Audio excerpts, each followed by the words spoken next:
Hello, everybody. Welcome to my channel. My voice is a little hoarse at the moment because I was sick, and now I'm feeling good enough to do some streaming, even though I might sound like a damn horse. Alright, yeah, so we're gonna play some Doki Doki Literature Club Plus, which came out, actually, when did this come out? Let's see. Oh, a while ago, apparently. So I've never actually played Plus before, and so we're going to go through it, and kind of excited to see, like, what it has. Alright, so let me get the game up. Hope everyone had a good holiday. I was sick, so my holiday was kind of canceled. That's alright. Okay, let's see. Get this up. Oh, you know what? Let me move myself. One moment. Let's see. Grab this whole thing and throw me up there. There. Now you guys could actually, like, read it. Alright. Individuals suffering from anxiety, depression, not have positive experience playing this game. Okay.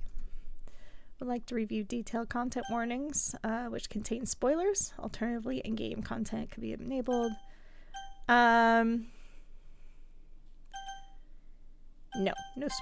spoilers. By playing, you agree that I've noted game's age range. Yep. This is like intense beginnings.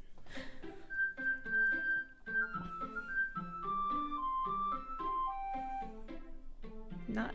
They said it's not suitable for children like 5 times. I don't know if that should be worrying or not. New name.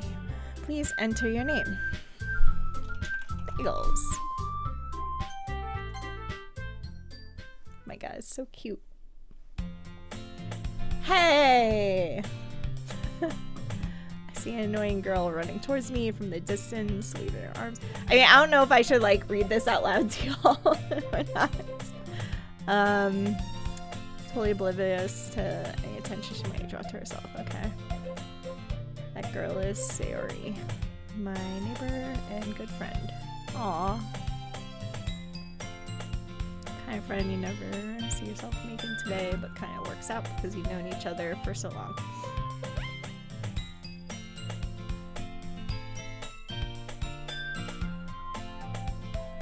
Let's see. Used to walk to school together, but starting around high school, she would oversleep more and more frequently, and I would get tired of waiting up. So if she's gonna chase me after this, I almost feel better off running away. However, I just sigh and idle in front of the crosswalk and let Sayori catch up to me. That's nice of me. Oh my God, they're there. Should I do voices? We might need some voices. Hey, Bill. Bill, we need some voices in here so we could read this together. I overslept again. But I caught you this time. Alright, hold on.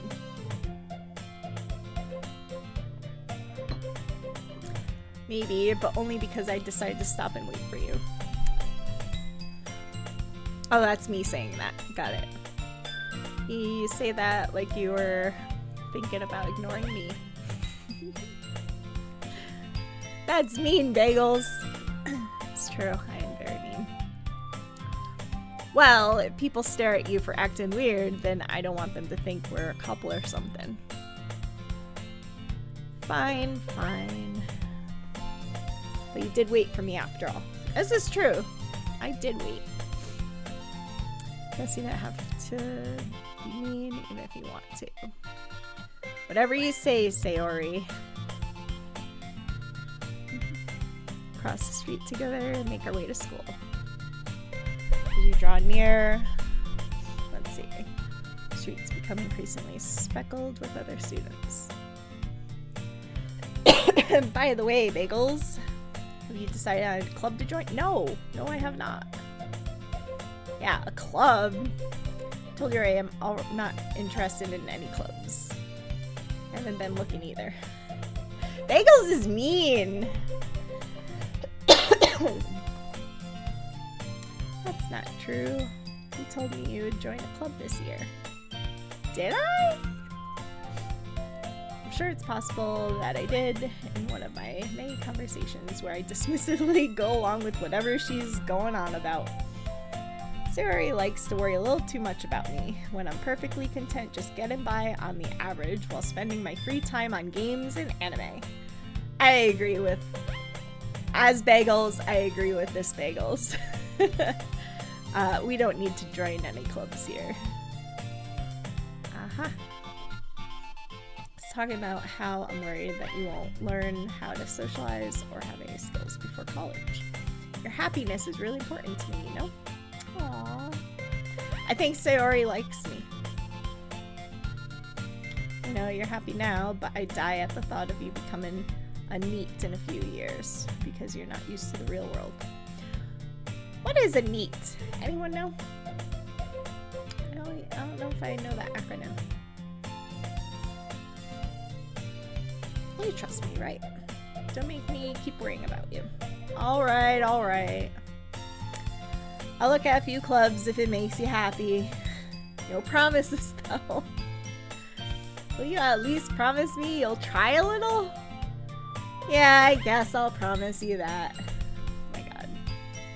Yay! Why do I let myself get lectured by such carefree girl? It's true. 'Cause Bagels, you are a simp. More than that, I'm surprised I even let myself relent to her. Yeah, again, simp.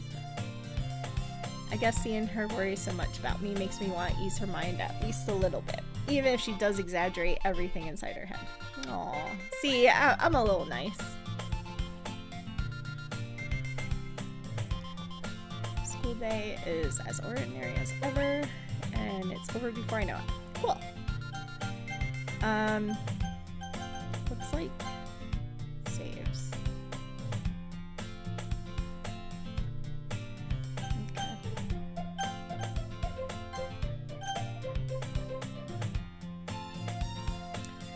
After I pack up my things, I stare blankly at the wall, looking for an ounce of motivation. Motivation to go home? I do not need an ounce of motivation to go home ever. Like, at the end of the workday, bye. Like, clubs. Sayori wanted me to check out some clubs. Guess I have no choice but to start with the anime club. Hello? Sayori? Sayori must have come in a classroom while I was spacing out. I look around and realize that I'm the only one left in the classroom. I thought I'd catch you coming out of the classroom, but I saw you sitting here and spacing out, so I came in. Honestly, you're even worse than me sometimes. I'm impressed. You don't need to wait up for me if it's going to make you late to your own club. Well, I thought you might need some encouragement, so I thought, you know what? Well, that you should come to my club. I feel like I'm getting my arm twisted here. Sayori. Yeah? There's no way I'm going to your club. Bagels is so mean. You meanie. It's true. Sayori is vice president of the literature club. Not that I was ever aware that she had any interest in literature. In fact, I'm 99% sure she only did it because she thought it would be a fun to help start a new club. Since she was the first one to show interest after the one who proposed the club, she inherited the title vice president. That said, my interest in literature is guaranteed to be even less. Yeah, I'm going to the anime club.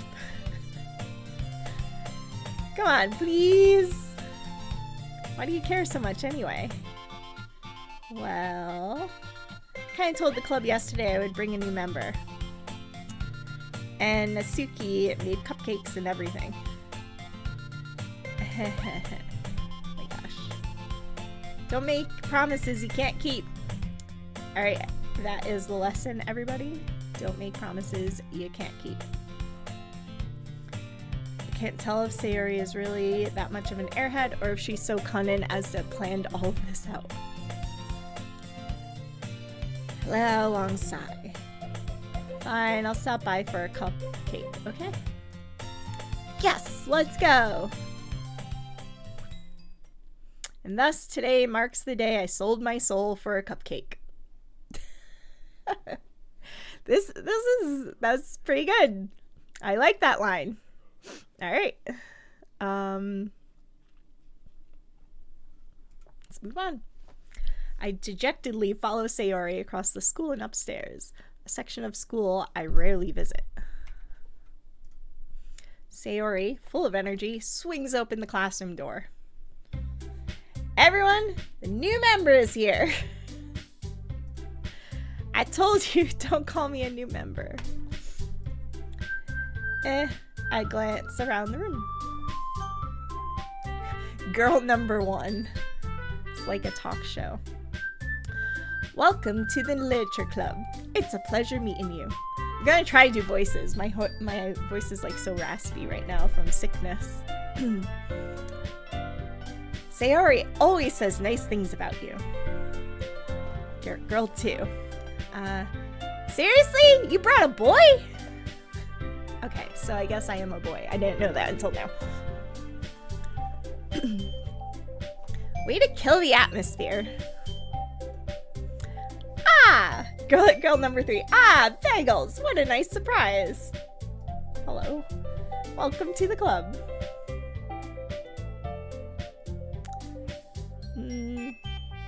All words escape me in this situation. I agree, bagels. This club is full of incredibly cute girls. Oh! Okay. What are you looking at? If you want to say something, say it. Sorry. Natsuki. Girl with the sour attitude, whose name is apparently Natsuki, is one I don't recognize. Her small figure makes her look like a first-year student. She's also the one who made cupcakes, according to Sayori. You could just ignore her when she gets moody. Sayori says that quietly. Oh, quietly. I didn't know that. It's like, just ignore her. It's fine. Into my ear, back towards the other girls. Anyway, this is Natsuki, always full of energy. And this is Yuri, the smartest in the club. Okay, so we got Sayori, Natsuki, and Yuri. Got it. Don't say things like that. Yuri, who appears comparably more mature and timid, seemed to have a harder time keeping up with people like Sayori and Natsuki. Ah, well, it's nice to meet you both. Or both of you. And it sounds like you already know Monica, is that right? That's right. Okay, so we have Monica as well. It's great to see you again, Bagels. Monica smiles sweetly. We do know each other well. We rarely talked, but we were in the same class last year. Monica was probably the most popular girl in class. Smart, beautiful, athletic. Basically, completely out of my league. Okay. So having her smile at me so genuinely feels a little... You too, Monica. Oh my god. I'm so nervous. I'm like stuttering my words. You too, Monica. Alright. Come, sit down, Bagels. We made room for you at the table so you can sit next to me or Monica. I'll get the cupcakes. Hey, I made them. I'll get them. Sorry, got a little too excited. Then how about we make some tea as well? Alright, tea and cupcakes. Girls have a few desks arranged to form a table. As Sayori mentioned, it's been widespread so that there is one space next to Monica and one space next to Sayori. Nasuki and Yuri walk over to a corner of the room where Nasuki grabs a wrap tray and Yuri opens the closet. Still feeling awkward, I take a seat next to Sayori. Nasuki proudly marches back to the table, tray in hand. Okay, you ready? Ta-da! Wow! Nasuki lifts the foil off the tray to reveal dozens of white, fluffy cupcakes, decorated to look like little cats. Whiskers are drawn to icing, little pieces of chocolate were used to make ears. Hey! Bye, Grim! How's it going?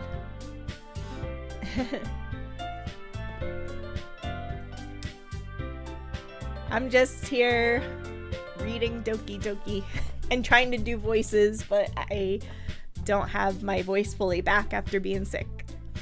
But it's fine. It makes it better, actually.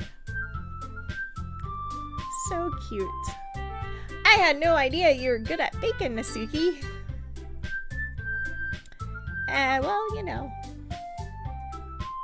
Just hurry and take one. Sayori grabs. Oh, nice. Hopefully work is going well with you and you get out soon. But thanks for hanging out while you're working. Let's see, if Sayori grabs one first, then Monica, I follow. It's delicious. Sayori talks with her mouth full and has always managed to get ice in on her face. That is me. I am Sayori. Anytime I eat, I'm just like eating and stuff falling and I end up spilling crap on my shirt. Like, hot mess. I gotta do better with eating. But yes, this would absolutely be me in this situation. I turn the cupcake around and my fingers looking at the best angle to take a bite. Nasuki is quiet. Can't help but notice her sneaking glances at my direction. This is like intense. She waiting for me to take a bite? I think she is. I finally bite down. Ice is sweet and full of flavor. I wonder if she made it herself. This is really good. Thank you, Nasuki. Why are you thanking me? It's not like haven't I heard this somewhere before? Made them for you or anything? I thought you technically did. Sayori said, well, maybe, but not for, you know, you, dummy. Okay, calm down. Oh, see, I like that the reactions are what I would say too. All right. That's awesome. I gave up on Suki's weird logic and dismissed the conversation. Good idea. Yuri turns to the table carrying a tea set. Carefully places teacup in front of each of us before setting down teacup next to cupcake tray. You keep a whole tea set in this classroom. Oh, that's me. Don't worry, the teacher gave us permission. Okay, because that's like what I'm worried about is, do we have permission for a teacup? After all, doesn't a hot cup of tea help you enjoy a good book? I guess. Don't let yourself get intimidated. Yuri's just trying to impress you. That's not... Insulted, Yuri looks away. Oh no. I mean that, you know. I believe you. While tea and reading might not be a pastime for me, at least I enjoy tea. I'm glad. Yuri faintly smiles to herself in relief. Monica raises an eyebrow and then smiles at me. So, what made you consider the literature club? I was dragged here. I was afraid of this question. Something tells me I shouldn't tell Monica that I was practically dragged here by Sayori. Well, I haven't joined any clubs yet, and Sayori seemed really happy here, so... That's okay, don't be embarrassed. We'll make sure you feel right at home, okay? As president of the Literature Club, it's my duty to make the club fun and exciting for everybody. Alright. Monica, I'm surprised. Wait, why am I surprised at that? That's like your job as president, right? Oh. How come you decided to start your own club? Everyone pause. We gotta hydrate. Thank you, Bill.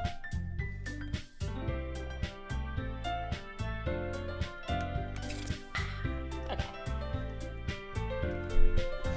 I gotta get, like, in character. I need, like, little hats for all these characters as I do the voices.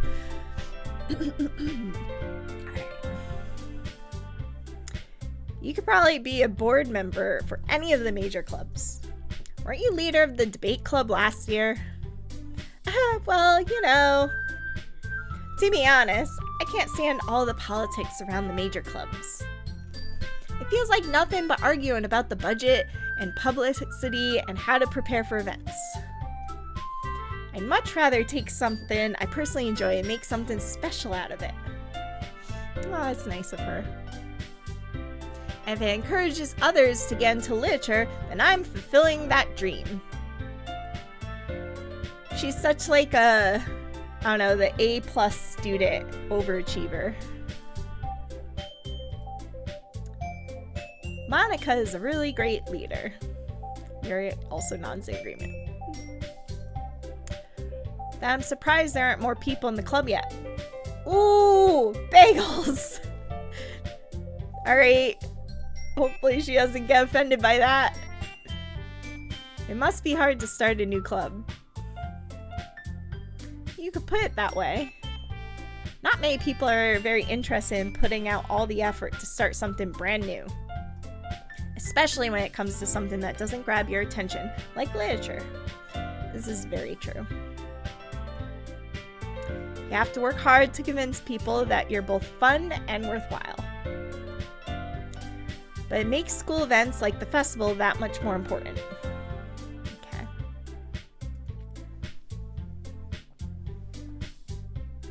I'm confident that we could all really grow this club before we graduate. Right, everyone? Yeah! We'll do our best. You know it! I think I kind of got the voices there. Alright, we'll see. Everyone enthusiastically agrees.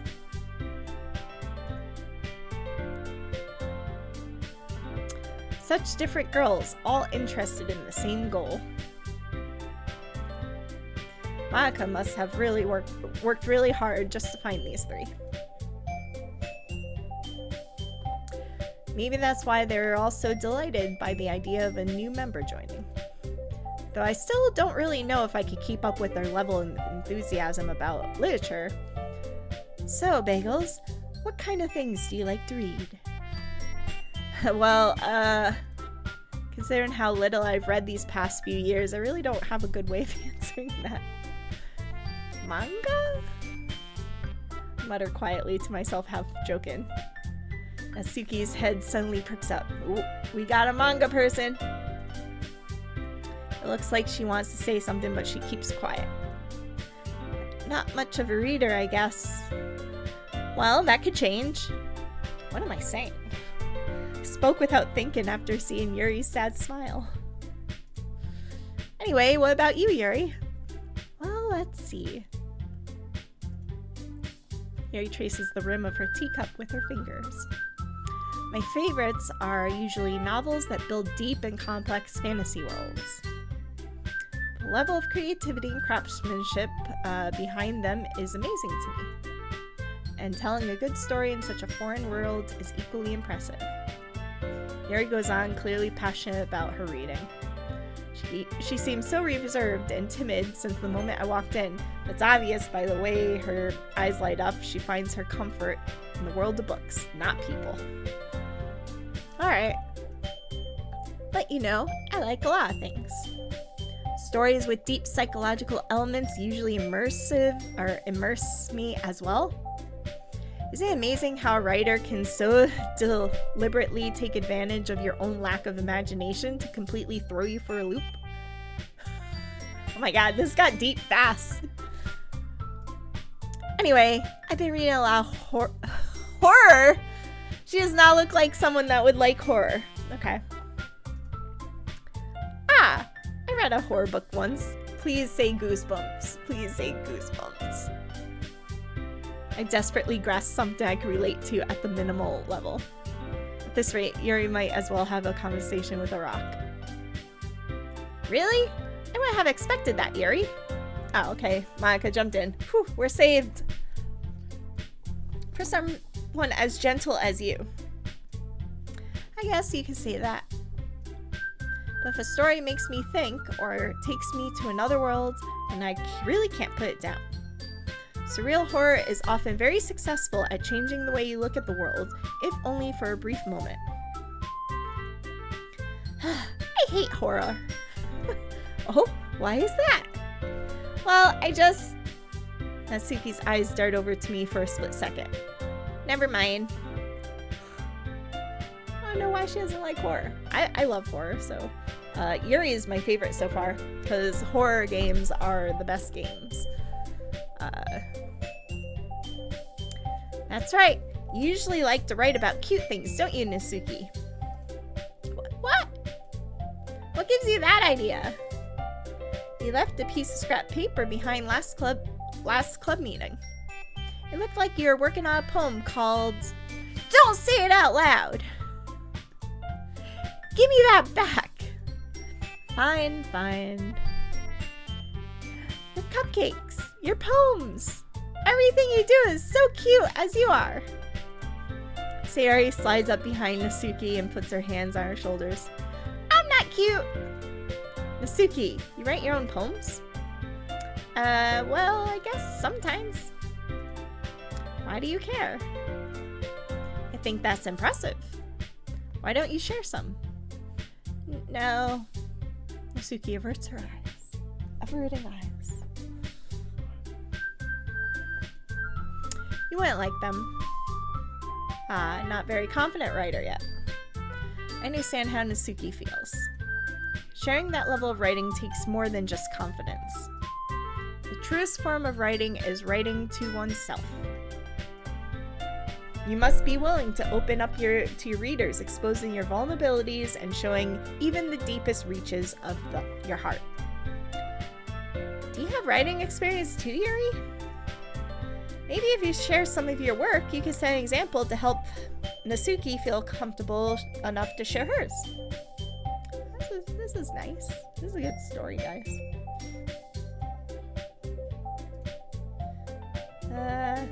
Guess it's the same for you, Yuri. Aw, I wanted to read everyone's poems. We'll sit in silence for a moment. Okay! I have an idea, everybody. Nat and Yuri. Natsuki and Yuri look quizzically at Monica. Let's all go home and write a poem of our own. The next time we meet, we'll all share them with each other. That way, everyone is even.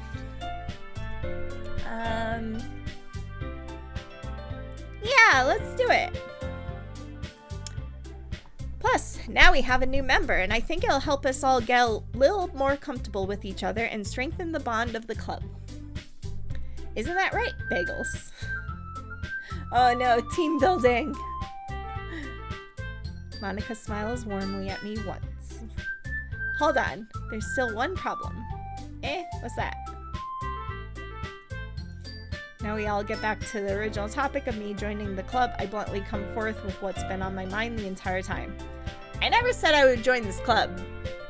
Sayori may have convinced me to stop by, but I never made any decision. Oh, I'm supposed to be a boy, hold on. I still have other clubs to look at, and I lose my train of thought. All four girls stare back at me with dejected eyes. Oh my god, look at them! Look at them! I can't be like, can't join your club now. But, I'm sorry, I thought... Bagels! You all? I'm defenseless against these girls. How am I supposed to make a clear-headed decision when it's like this? That's it. If writing poems is the price I need to pay in order to spend every day with these beautiful girls. Right. Okay, I've decided then. I'll join the literature club. One by one, the girls' eyes light up. Yes, I'm so happy. Sayori wraps her arms around me, jumping up and down. Hey, you really did scare me for a moment. If you really came for the cupcakes, I would be super pissed. Then that makes it official. Welcome to the literature club. Thanks, I guess. Okay, everyone. I think that with that, we can officially end today's meeting on a good note. Everyone remembers tonight's assignment. Write a poem to bring to the next meeting so we can all share. Monica looks over to me once more. Bagels, I look forward to seeing how you express yourself. Yeah. Can I really press the class star Monica with my mediocre writing skills? I already feel the anxiety welling up inside me. Meanwhile, the girls continue chit-chat as Yuri and Nasuki clean up their food.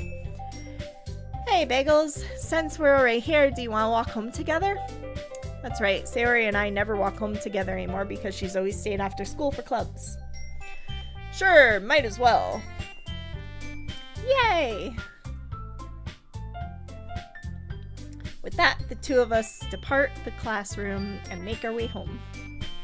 The whole way, my mind wanders back and forth between the four girls. Sayori, Nasuki, Yuri, and of course, Monica. Will I really be happy spending every day after school in a literature club? Perhaps I'll get the chance to grow closer to one of these girls. Alright, just need to make the most of my circumstances, and I'm sure good fortune will find me. I guess that starts with writing a poem tonight. Alright, we're gonna write a poem, guys. Pick words you think your favorite club member will like.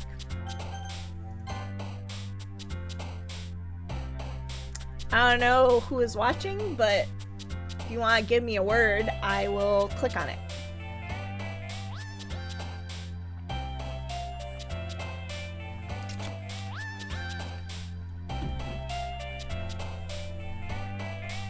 Let's see. Let's go dark.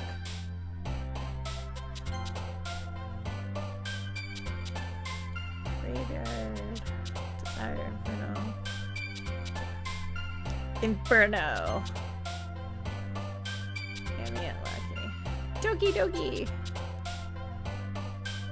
Bouncy. Yes. Anxiety. Misery. Strawberry.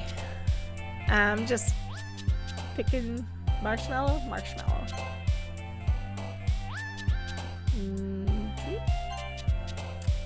Nightgown, anime, suicide, cry, broken, horror.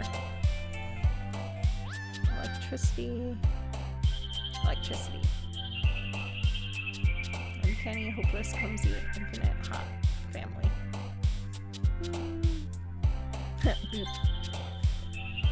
Lipstick treasure, Cersei.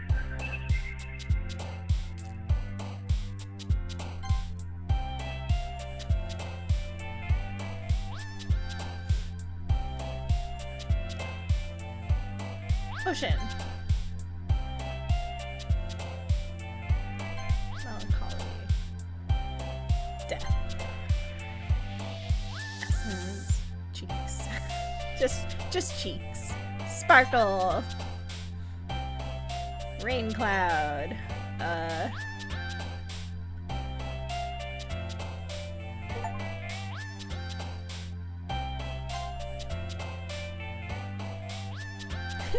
I just got an achievement for spending too much time doing a poem. That's amazing. Alright, fickle, giggle, disarray, agonizing. Vertigo, whistle, raindrops.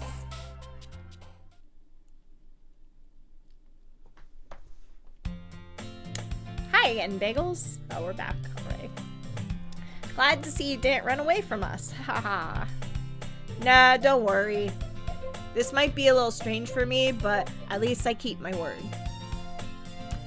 Well, I'm back at the literature club. I was the last to come in, so everyone else is already hanging out. Thanks for keeping your promise, Bagels. I hope this isn't too overwhelming of a commitment for you. Making you dive headfirst into literature when you're not accustomed to it. Oh, come on, like he deserves any slack. Sayori told me he didn't even want to join any clubs this year. And last year, too. I don't know if you plan to come here again and hang out or what. But if you don't take us seriously, and you won't see the end of it. Natsuki, you certainly have a big mouth for someone who keeps her manga collection in the club room. Natsuki finds herself stuck between saying Monica and manga. Manga is literature. Swiftly defeated, Natsuki plops back into her seat.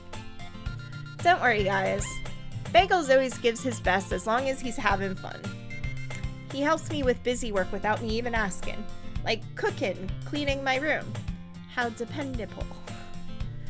Sayori, that's because your room is a mess. It's distracting. And you almost set your house on fire once. Is that so? You two are really good friends, aren't you? I might be a little jealous. How come? You and Bagels could become friends, good friends too. Oh my god. So shy. Says Sayori.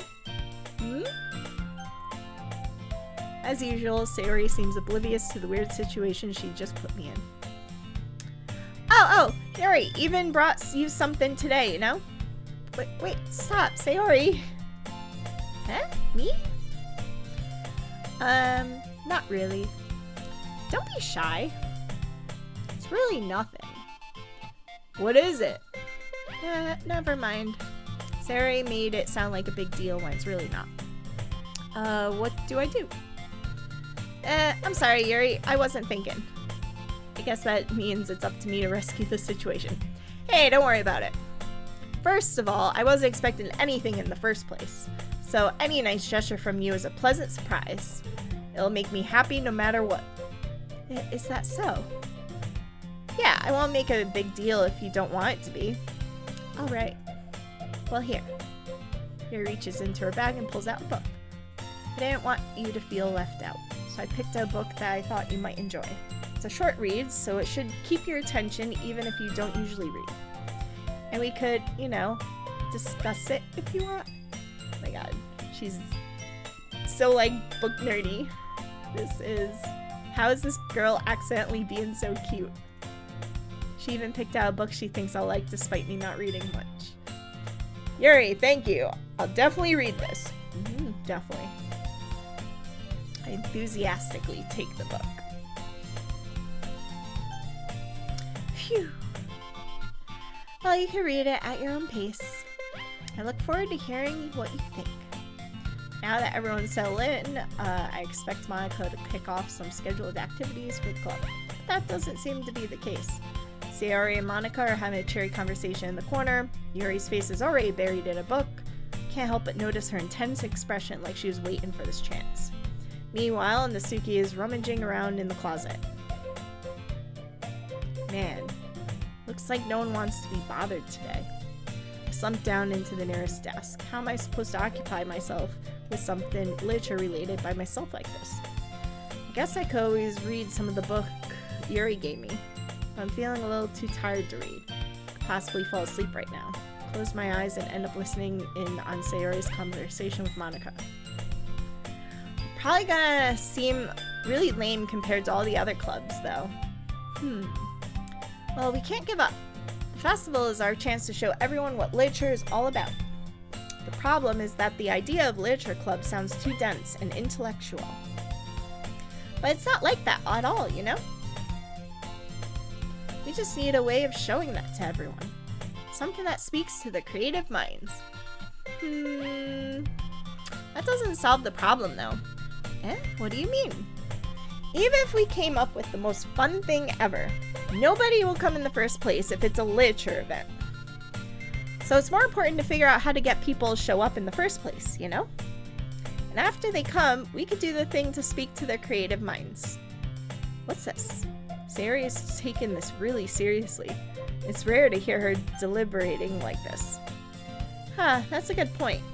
In that case, do you think food will do the trick? What kind? Well, I guess we could... Cupcakes! Ha! Good thinking. Nasuki would love to do that. You're right. Nasuki makes the best cupcakes. That works out perfectly. That wasn't why you suggested it. Cupcakes speak to my creativity or creative tummy. Sayori is amazing. Cupcakes it is then. I'm hungry.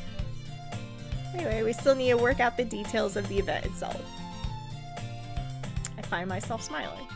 In the end, Sayori is still her usual self, but therein lies the unexpected reason I admire her. Unlike me, who has trouble finding any motivation at all, Sayori could put her mind to things and make them come to life. I suppose that's why I end up letting her get on my case about things. Can't help but wonder what it would be like to see the world through her eyes. That's so nice. Ooh, oh my god, too close! Personal space! Open my eyes to see. Nearly fall out of my chair. Eek, sorry! Wait! Actually, I'm not sorry at all. It's your fault for sleeping like that. This isn't the napping club. There should definitely be a napping club. Does our school have a napping club? Yes, bagels. You're staying up late again, aren't you? Now that you're in a club, you're gonna have less time for anime, you know? You'll need to get used to it. Don't say that so loud. Glance over my shoulder to see if Monica overheard. That's true, though. Yeah. I know. You're always looking out for me, Sayori. It's what I do best. That's a problem. What about you? You look out for me better than you look out for yourself. You're still oversleeping every day, aren't you? Not every day. It's not very convincing. How many days this past week have you gotten up in time? It's a secret. I knew it. Come on. At least give me the benefit of the doubt. Can't even do that. Look, Sayori, it's written all over you. Sayori glances around at herself. How's it written all over me? You were clearly in a rush this morning. Look at your hair sticking out all around here. I run my fingers down the side of Sayori's hair, trying to straighten it out. Man, you really need a brush for this. My hair is just really hard to get right. I won't fall for that. There's more than just your hair. Look, your brow isn't straight either. And there's toothpaste stain on your collar, right there. I try to wipe off the stain with my fingers. But no one would even notice that. Of course they would. Nobody's gonna tell you about it because they don't want to embarrass you. Fortunately, I really don't care about that. Man, I am such a jerk. Hey, you meanie. You don't even keep your blazer buttoned up. Seriously, Sayori. Why do you think you don't have a boyfriend yet? That's super mean. Sorry, but you'll thank me later. I start to button her blazer from the bottom. Once you see how much better it looks, you'll change your mind. Hey. Oh my god. Unsolicited advice about appearance. Bagels, you are terrible. This is so funny. What is? Well, I was just thinking how weird it is to have a friend who does these kind of things. Don't say that. You'll make me feel weird about it, stupid. It's okay though. I'm happy we're like this. Aren't you?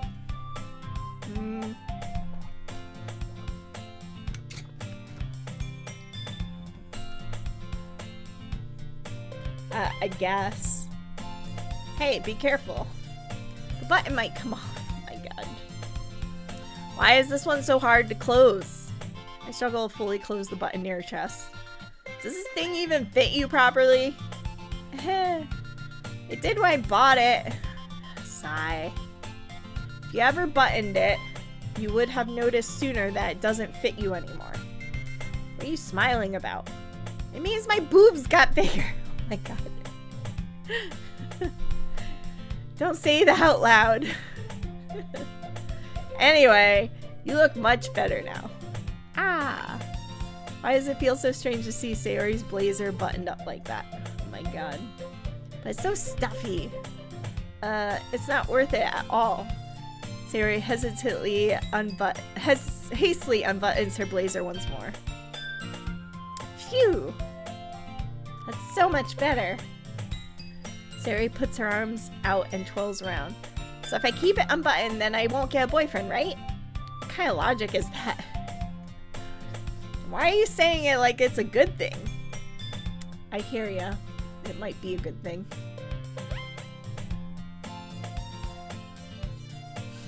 If I had a boyfriend, then he wouldn't even let you do things like this. If you take care of me better than anyone else, take care of me better than anyone else would anyway. So that's why I'm keeping it unbuttoned. Stop saying all these embarrassing things. I didn't say anything embarrassing. Jeez. Well, anyway, just focus on trying to wake up a little earlier. Only if you focus on going to bed earlier. Fine, fine. It's a deal. Hee. Guess we really are better at taking care of each other than we are at taking care of ourselves. Yeah, I guess so, huh? So maybe you should come wake me up in the morning. You're doing it again, Sayori. Aw, but I was joking that time. Man, it's impossible to tell with you sometimes. Okay, everyone. Monika suddenly calls out. Why don't we share our poems we wrote now? Yay! Bagels, I can't wait to read yours. Yeah, same. I failed to sound enthusiastic, but Sayori still trots away to retrieve her poem. By the way, did you remember write a poem last night? Yeah. My relaxation ends. I can't believe I agree to something so embarrassing. Couldn't really find much inspiration since I never really done this before. Well, now that everyone's ready, why don't you find someone to share with? I can't wait. Sayori and Monika enthusiastically pull out their poems. Sayori is on the wrinkled sheet, a loose leaf torn from a spiral notebook. On the other hand, Monika wrote hers in a composition notebook. I can already see Monika's pristine handwriting from where I sit. Natsuki and Yuri reluctantly comply as well, reaching into their bags. I do the same myself. Who should I show my poem to first? We're gonna go Sayori because they're our best friend.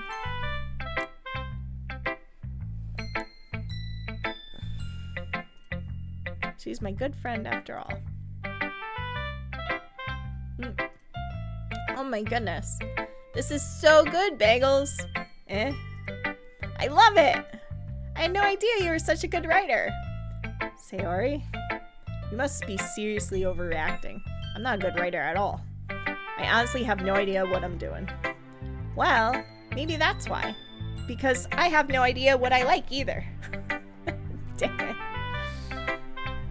Ahaha. Jeez. I'm sure Yuri's opinion has to be a little more constructive than this. Maybe even Natsuki's. Are you sure you don't like it just because I wrote it? Well, I'm sure that's part of it. I think I understand you better than a lot of other people do. So when I read your poem, it's not just a poem. It's a Bagels poem. And that makes it feel extra special. Like I could feel your feelings in it. Sayori hugs the sheet against her chest. You're so weird, Sayori. I'm really happy just that you wrote one. It just reminds me of how you're really a part of the club now. Not to mention the fact that I'm standing in front of you in the classroom. Well, of course. I'm not really into it yet, but that doesn't mean I'll break my promise. See? It's like I said before, Bagels. Deep down, you're not selfish at all. Trying new things like this for other people, that's something only really good people do. Thanks, Sayori.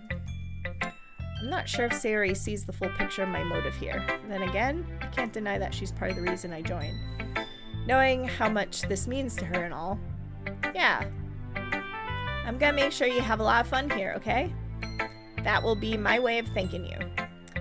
Alright, I'm gonna hold you to that then. Yay! And you'll read my poem too, right? Don't worry, I'm really bad at this. We'll see about that.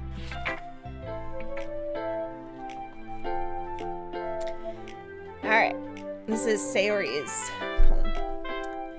Dear Sunshine, the way you glow through my blinds in the morning, it makes me feel like you miss me. Kissing my forehead to help me out of bed, making me rub the sleepies from my eyes. Are you asking me to come out and play? Are you trusting me to wish away a rainy day? I look above, the sky is blue. It's a secret, but I trust you too. If it wasn't for you, I could sleep forever. But I'm not mad. I want breakfast. Alright. It's a poem about her trying to wake up. Sayori. This is just a guess, but did you wait until morning to write this? No. Just a little bit. You can't answer just a little bit to a yes or no question. I forgot to do it last night. Well, at least that makes me feel a little better about myself. Don't be so mean. I still tried my best. Yeah. I didn't mean to say that was a bad poem. It just came out nice, or how should I put it?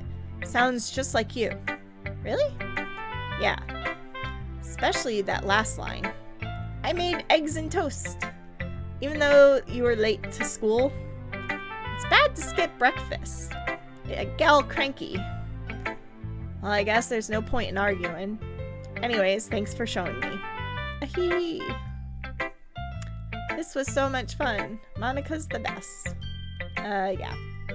Next time, I won't forget. I'm gonna write the best poem ever. Well, I guess I look forward to it.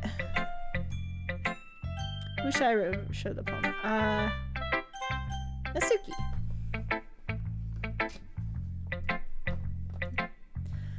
Well, it's about what I expect from someone like you. That's a little blunt. Well, excuse me. It's not like I said it was bad. It just didn't evoke any emotion. So basically, it's not cute enough for you. Oh, so basically, it's just not cute enough for your taste. Do you want to get smacked? I'll pass. Well, anyway, I guess I need to show you mine. Not that you'll like it. Eagles can fly. Monkeys can climb. Crickets can leap. Horses can race. Owls can seek. Cheetahs can run. Eagles can fly. People can try. But that's about it. Damn. Alright. Eagles can fly. People could try. Yeah, I told you weren't gonna like it. I like it. What? Just be honest. I am. Why are you so convinced that I wouldn't like it? Well, because everyone in high school thinks that writing has to be all sophisticated and stuff, so people don't take my writing seriously. But isn't that the point of poems, for people to express themselves? Your writing style wouldn't make your message any less valid. Yes, exactly. I like when it's easy to read, but it hits you hard. Like in that poem. Seeing everyone around you do great things could be really disheartening. So I decided to write about it. Yeah, I understand. And the other nice thing about simple writing is that it puts more weight on the wordplay. Like I set up for a rhyme at the end, but then made it fall flat on purpose. It helps bring out the feeling in the last line. So you did. I guess more went into it than I realized. That's what it means to be a pro. I'm glad you learned something. I like the little fang. Like, haha. Didn't expect that from the youngest one here, did ya? Yeah, I guess not. I decided to humor her with the last comment. I don't really care how old everyone is, but if Nasuki is feeling proud, then I won't take that away from her. Let's just go Yuri. Very stares at the poem. Oh no. A minute passes, more than enough time for her to finish reading. Oh. Sorry. I forgot to start speaking. It's fine. Don't force yourself. I'm not. I just need to put my thoughts into words. Hold on. Okay. This is your first time writing a poem, right? Yeah. Why do you ask? I'm just making sure. I guess that it might be after reading through it. Ah, so it's that bad. I'm getting destroyed. No! Did I just raise my voice? I'm so sorry. Yuri buries her face in her hands. Can't help but notice that it's been several minutes and we haven't really gotten anywhere. It might take Yuri a while to get used to new people. It's fine. I really didn't notice. What were you saying? Right, it's just that there were specific writing habits that are usually typical of new writers. And having been through that myself, I kind of learned to pick up on them. I think the most notable thing I recognize in new writers is that they try to make their style very deliberate. In other words, they tend to pick a writing style separate from the topic matter, and they fit the two together. The end result is that both the style and the expressiveness are weakened. Once Yuri finds her train of thought, it's as if her demeanor totally changes. Her stammering is completely gone, and she sounds like an expert. Of course, that's not something you could be blamed for. There are so many different skills and techniques that go into writing even a simple poem. Not just finding them and building them, but getting them to work together is probably the most challenging part. It might take you some time, but it all comes with practice and learning by example and trying new things. I also hope that everyone else in the club gives you valuable feedback.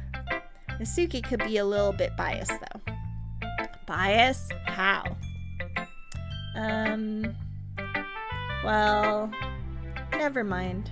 I shouldn't be talking about people like that. Sorry. It's fine. I'm not sure if Yuri is apologizing to herself, to me, or to Nasuki. Do you mind if I read your poem now? Please do. I'd love to share my thought process behind it. Yuri smiles dreamily as if it's a rare opportunity for her. My god, book nerd! Which itself is kind of funny. After all, isn't this supposed to be a literature club? Alright. Ghost Under the Light. The tendrils of my hair illuminate beneath the amber glow. Bathing. It must be this one. The last remaining streetlight to have withstood the test of time. The last yet to be replaced by the sickening blue-green hue of the future. I bathe, calm, breathing air of the present, breathing air of the present, but living in the past. The light flickers. I flicker back. I like that poem. That was a really good poem. I'm sorry. I have such terrible handwriting. The terrible handwriting. What? I wasn't thinking that at all. But it took you a long time to read. Ah. Well, I just don't read script very often. I actually think your handwriting is pretty. That's a relief. Also, I like the poem. Even though it's short, it was really descriptive. It wasn't too short. I usually write longer poems. Not at all. I'm really glad you liked it. I'll be honest. Since it's our first time sharing, I wanted to write something a little bit more mild. Something easy to digest, I suppose. Are you into ghosts, Yuri? Actually, the story isn't about a ghost at all, Bagels. Really? I must have totally missed the point. Well, I suppose you did only glance over it after all. But remember that poets often express their own feelings, thoughts, feelings, and experiences in the work. They usually do more than tell a simple story or paint a picture. In this case, perhaps the subject of the poem is only being symbolically compared to a ghost. lingering in her last moment, or lingering in her last remaining place of comfort, unable to let go of the past, and soon to be left with nothing. That's a lot more solemn putting it that way. I haven't thought of that. That's impressive. It's nothing, really. Well, it makes me happy that you think that. Just remember that it won't be long before you pick up on these things too. Yeah, maybe you're right. Guess I'll have to keep trying. I'm counting on you. Monica. Hi, Bagels! Having a good time so far? Yeah. Good. Glad to hear it. By the way, since you're new and everything, if you ever have any suggestions for the club, just like new activities or things we should do better, I'm always listening. Don't be afraid to bring things up, okay? Alright, I'll keep that in mind. Of course I'll be afraid to bring them up. I'm much better off just going with the flow until I'm more settled in. Anyway, want to share your poem with me? It's kind of embarrassing, but I guess I have to. Ahaha. What kind of laugh was that? Ah! No, it's probably like a hee. Alright. Don't worry, Bagels. We're all a little embarrassed today, you know? But it's just sort of barrier that we'll all learn to get past soon. Yeah, that's true. Hand Monica my poem. I like this song. Makes me think of something Sayori would like. Is that so? You and Sayori are really good friends, right? I wouldn't be surprised if you had some sort of things in common. Well, maybe we may be good friends, but Sayori and I are actually really different. Well, that may be the case. Maybe there are also some similarities that you wouldn't expect. The way she talks about you. Sounds like the two of you really care about each other's well-being. Even if you show it in a different way, it ends up being more similar than you'd think. So I think that's the kind of vibe I get when reading your poem. You sure you're not reading into that too much? It could be. Oh gosh, I sound like Yuri. But in any case, Sayori's writing has kind of a gentle feel to it. I can tell that she likes exploring with emotion like happiness and sadness. Who knew that someone so happy would enjoy sad things too? Yeah, that's totally unexpected. Well, teach their own. And you shouldn't be afraid to experiment a little better either. I'm sure I'll end up trying different things a lot. It could take a while before I feel comfortable doing this. Hey, LFR, how's it going? Yep, I've been sick and my voice is very raspy, but we're getting through this. But how are things going?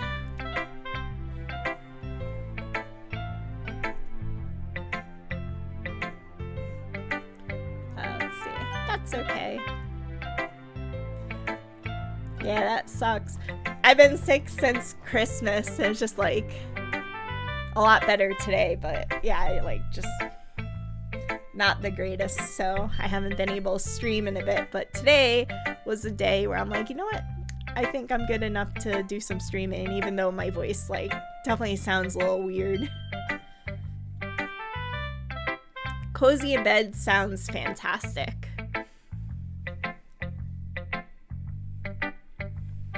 Yeah, I saw Bygrim earlier too. I don't know if he was at work, so I don't know if he's still around.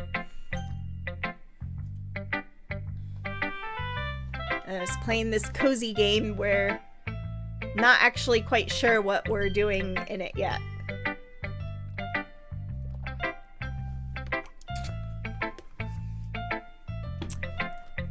Let's see. The best way to find...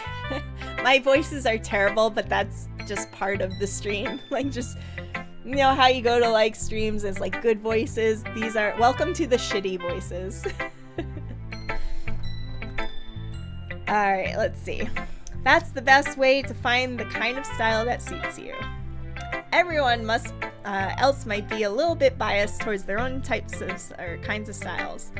I'll always help you find what suits you the most. So don't force yourself to write the way everyone else wants you to write. It's not like you have to worry about impressing them or anything. Haha. That I don't know. This whole pose of Monica is just like a little bit unsettling. Just a little bit. I don't know what it is about it. Aha. Anyway, do you want to read my poem now? Don't worry, I'm not very good. You sound pretty confident for someone who claims to not be very good. Well, that's because I have to sound confident. That doesn't mean I'll always feel that way, you know. I see. Well, let's read it then. Hole in wall. Okay. It couldn't have been me. See the direction the speckle protrudes. A noisy neighbor, an angry boyfriend. I'll never know. I wasn't home. I peer inside for a clue. No, I can't see. I reel blind like a film left out in the sun. But it's too late. My retinas. Already scorched with a permanent copy of the meaningless image. It's just a little hole. I wasn't too bright. It was too deep. Stretching forever into everything. A hole of infinite choices. I realize now that I wasn't looking in. I was looking out. And he, on the other side, was looking in. I like that it's like he on the other side. And I'm the only guy in here. Is Monica talking about bagels looking in? I don't know. So, what do you think? It's very freeform, if that's what you call it. Sorry, I'm not really the right person to ask for feedback. It's okay. Yeah, that kind of style has gotten pretty popular nowadays. That is, a lot of poems have been putting emphasis on the timing between words and lines. When performed out loud, it could be really powerful. What was the inspiration behind this one? Well, I'm not sure if I know how to put it. I guess you could say that I had some kind of epiphany recently. It's been influencing my poems a bit. An epiphany? Yeah, something like that.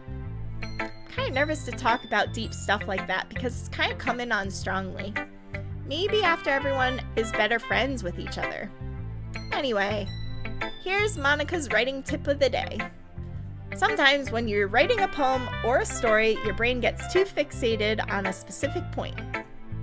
If you try so hard to make it perfect, then you'll never make any progress. Just force yourself to get something down on paper and tidy it up later. Another way to think about this. If you keep your pen in the same spot for too long, you'll just get a big dark puddle of ink. So just move your hand and go with the flow. That's my advice for today. Thanks for listening. It's good advice. Phew. Here, I want to save. I haven't saved in like a million years. I don't know why we need to save so much, because I'm not really like even making a lot of decisions here, but just in case, you never know. Phew. I guess that's everyone. I glance around the room. That was a little bit more stressful than I anticipated. It's as if everyone is judging me for my mediocre writing abilities. Even if they're just being nice, there's no way my poems can stand up to theirs. This is a literature club, after all. I sigh. I guess that's what I ended up getting myself into. Across the room, Sayori and Monica are happily chatting. My eyes land on Yuri and Nasuki. They gingerly exchange sheets of paper, sharing their respective poems. As they read in tandem, I watch each of their expressions change. Nasuki's eyebrows furrow in frustration. Meanwhile, Yuri smiles sadly. What's with this language? Eh? Did you say something? Oh, it's nothing. Nasuki dismissively returns the poem to the desk with one hand. I guess you could say it's fancy. Ah, thanks. Yours is cute. Cute? Did you completely miss the symbolism or something? It's clearly about the feeling of giving up. How could that be cute? I know that. I just meant the language, I guess. I was trying to say something nice. Eh? You mean you have to try that hard to come up with something nice to say? Thanks, but it really didn't come out nice at all. Well, I do have a couple of suggestions. If I was looking for suggestions, I would have asked someone who actually liked it. Which people did, by the way. Sayori liked it, and Bagels did too. So based on that, I'd gladly give you some suggestions of my own. First of all, excuse me, I appreciate the offer, but this is like an issue of like two completely separate people, like super serious, like reader person, and then like this cutesy manga person. Yeah, so this is a good interaction. I appreciate the offer, but I've spent a long time establishing my writing style. I don't expect it to change anytime soon, unless of course I come across something particularly inspiring, which I haven't yet. And Bagels liked my poem too, you know. He even told me he was impressed by it. Nasuki suddenly stands up. Oh? I didn't realize you were so invested in trying to impress our new member, Yuri. That's not what you're right. Yuri stands up well. Maybe you're just jealous that Bagels appreciates my advice more than he appreciates yours. And how do you know that he didn't appreciate my advice more? Are you full of yourself? No. It was just, if I was full of myself, I would deliberately go out of my way to make everything I do overly cutesy. Is everyone okay? Well, you know what? I wasn't the one whose boobs magically grew a size bigger as soon as Bagels started showing up. Nasuki. Nasuki, that's a little... This doesn't involve you! I don't like fighting, guys! Suddenly, both girls turned towards me as if they just noticed I was standing there. Such an awkward situation. Bagels? She's just trying to make me look bad. That's not true. She started it. If she could get over herself to learn to appreciate that simple writing is more effective, then this wouldn't have happened in the first place. What's the point of making your poems all convoluted for no reason? The meaning should jump out of the reader, not force them to have to figure it out. Help me explain that to her, Bagels. Wait, there's no reason to have so many deep and expressive words in our language. It's the only way to convey complex feelings and meaning, and the most effectively. Avoiding them is not only unnecessarily limiting yourself, it's also a waste. You understand that, right, Bagels? Well? I don't like this at all. How did I get dragged into this situation in the first place? It's not like I know anything about writing. But whomever I agree with, they'll probably think more highly of me. So of course, that's going to be... Who? I might go with Help Me, Sayori, because I don't want to do any of this. Yeah. Help me, Sayori. Nasuki. Nasuki glares at me, drying up any words I had in my mouth. So instead I turn to Yuri. Yuri? But Yuri's expression is so defenseless that I can't bring myself to say anything to her. Sayori! Hey? Yeah. Everyone's fighting is making Sayori uncomfortable. How can you two keep fighting when you know you're making your friend feel like this? Bagels. Well, that's her problem. This isn't about her. I agree. It's unfair for others to interject their own feelings into our conflict. Yeah, unless Sayori wants to tell Yuri what a stuck-up jerk she's being. She would never. It's your immaturity that made her upset in the first place. Excuse me? Are you listening to yourself? This is exactly why nobody likes... Stop! Nasuki, Yuri, you guys are my friends. I just want everyone to get along and be happy. Exactly, Sayori. I agree with you. My friends are wonderful people. I love them because of their differences. Nasuki's poems, they're amazing because he gives so many feelings with just few words. And Yuri's poems are amazing because they paint beautiful pictures in your head. Everyone's so talented. So why are we fighting? Because, well, also, Nasuki's cute, and there's nothing wrong with that. And Yuri's boobs are the same as they always were. Big and beautiful. Sayori. Sayori stands triumphantly. Monika stands behind her with a bewildered expression. I'll make some tea. Rushes off. Suki sits down with a blanket, expression on her face, staring at nothing. So this is why Sayori is vice president, I whisper to Monika. She nods in return. To be honest, I might come off as a good leader and I could organize things, but I'm not very good with people. I couldn't even bring myself to interject. As president, that's kind of embarrassing of me. Nah, it's not like I could blame you. I wasn't able to say anything either. Well, I guess that just means Sayori is amazing in her own way, isn't she? You could say that. She might be an airhead, but sometimes it's weirdly suspicious that she knows exactly what she's doing. I see. Take good care of her, okay? I would hate to see her get herself hurt. That makes two of us. You can count on me. Monika smiles sweetly at me, causing my stomach to knot. That's suspicious. Such a genuine person really doesn't make good president regardless of what she says. If only I could get the chance to talk to her a little bit more. Okay, everyone. It's just about time to leave. How do y'all feel about sharing poems? It was a lot of fun. Well, I'd say it was worth it. It was alright. Well, mostly. Bagels, how about you? Yeah, I'd say the same. It was a neat thing to talk about with everyone. Awesome. In that case, we'll do the same thing tomorrow. And maybe you'll learn something from your friends too. So your poems will turn out even better. Oh gosh, we're gonna repeat this? Think to myself.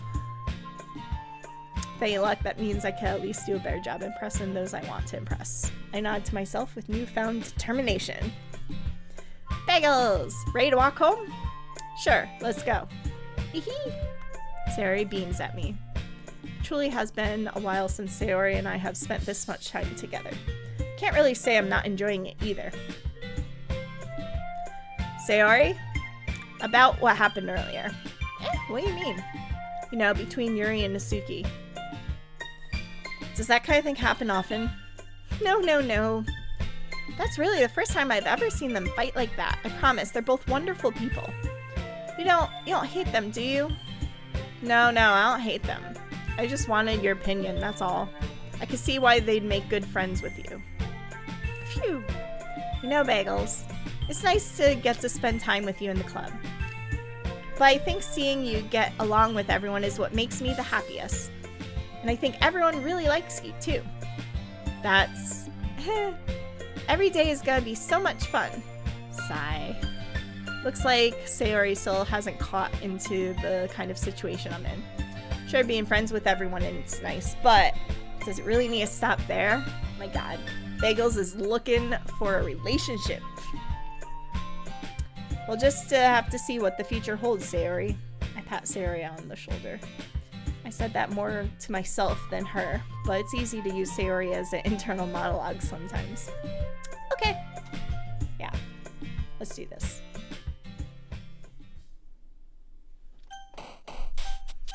Alright, we got more things to do. So I'm gonna do marshmallow. Hurt. I like twirl. Shiny, rain cloud, calm, secretive jump. Forget.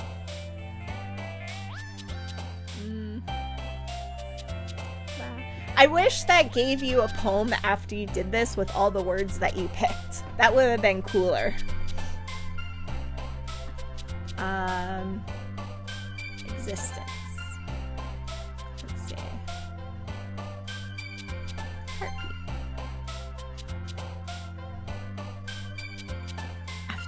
Witch Massacre together.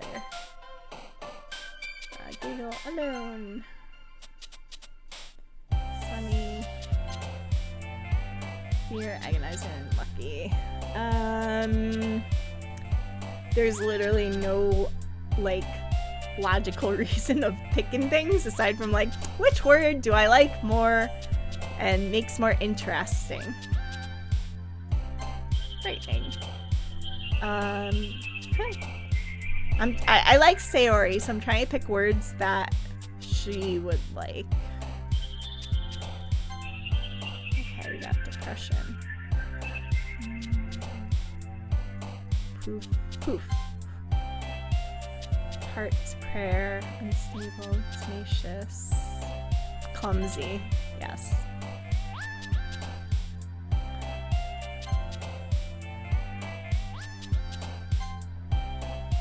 Summer, disaster, cheer, anxiety.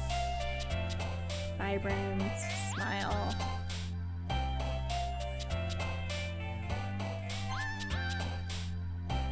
It's interesting, like, why does she jump when I hit pain and depression?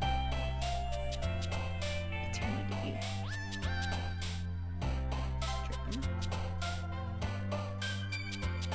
Fester. Alright, what we got? Another day passes. It's time for the club meeting already. We've got a little more comfortable here over the past couple of days, entering the club room as usual. Scene greets me. Hi, Bagels! Yo, Sayori. Looks like you're in good mood today. Hee. I'm just still not used to you being in the club, that's all. I see. That's a pretty simple thing to get you in a good mood. I guess it's always the simple things with you anyways. Speaking of which, I'm kinda hungry.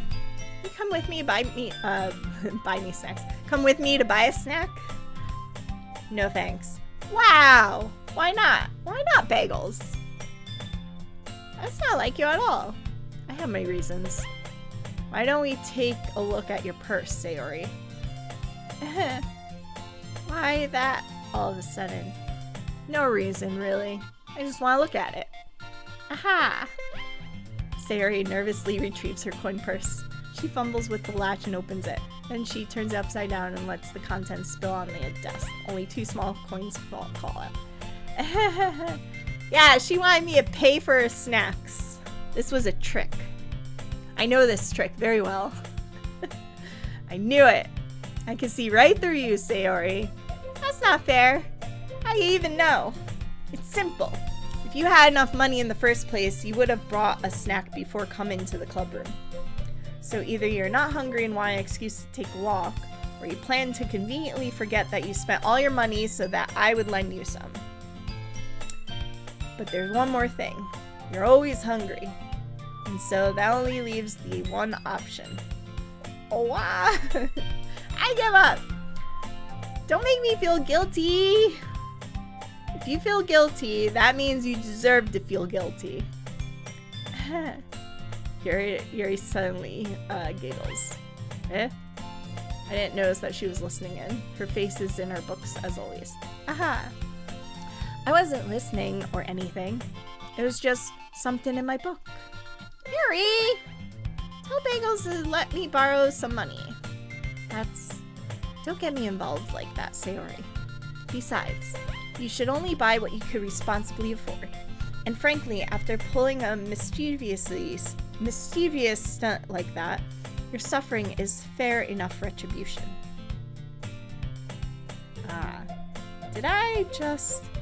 I didn't mean that. I got too absorbed in my book. I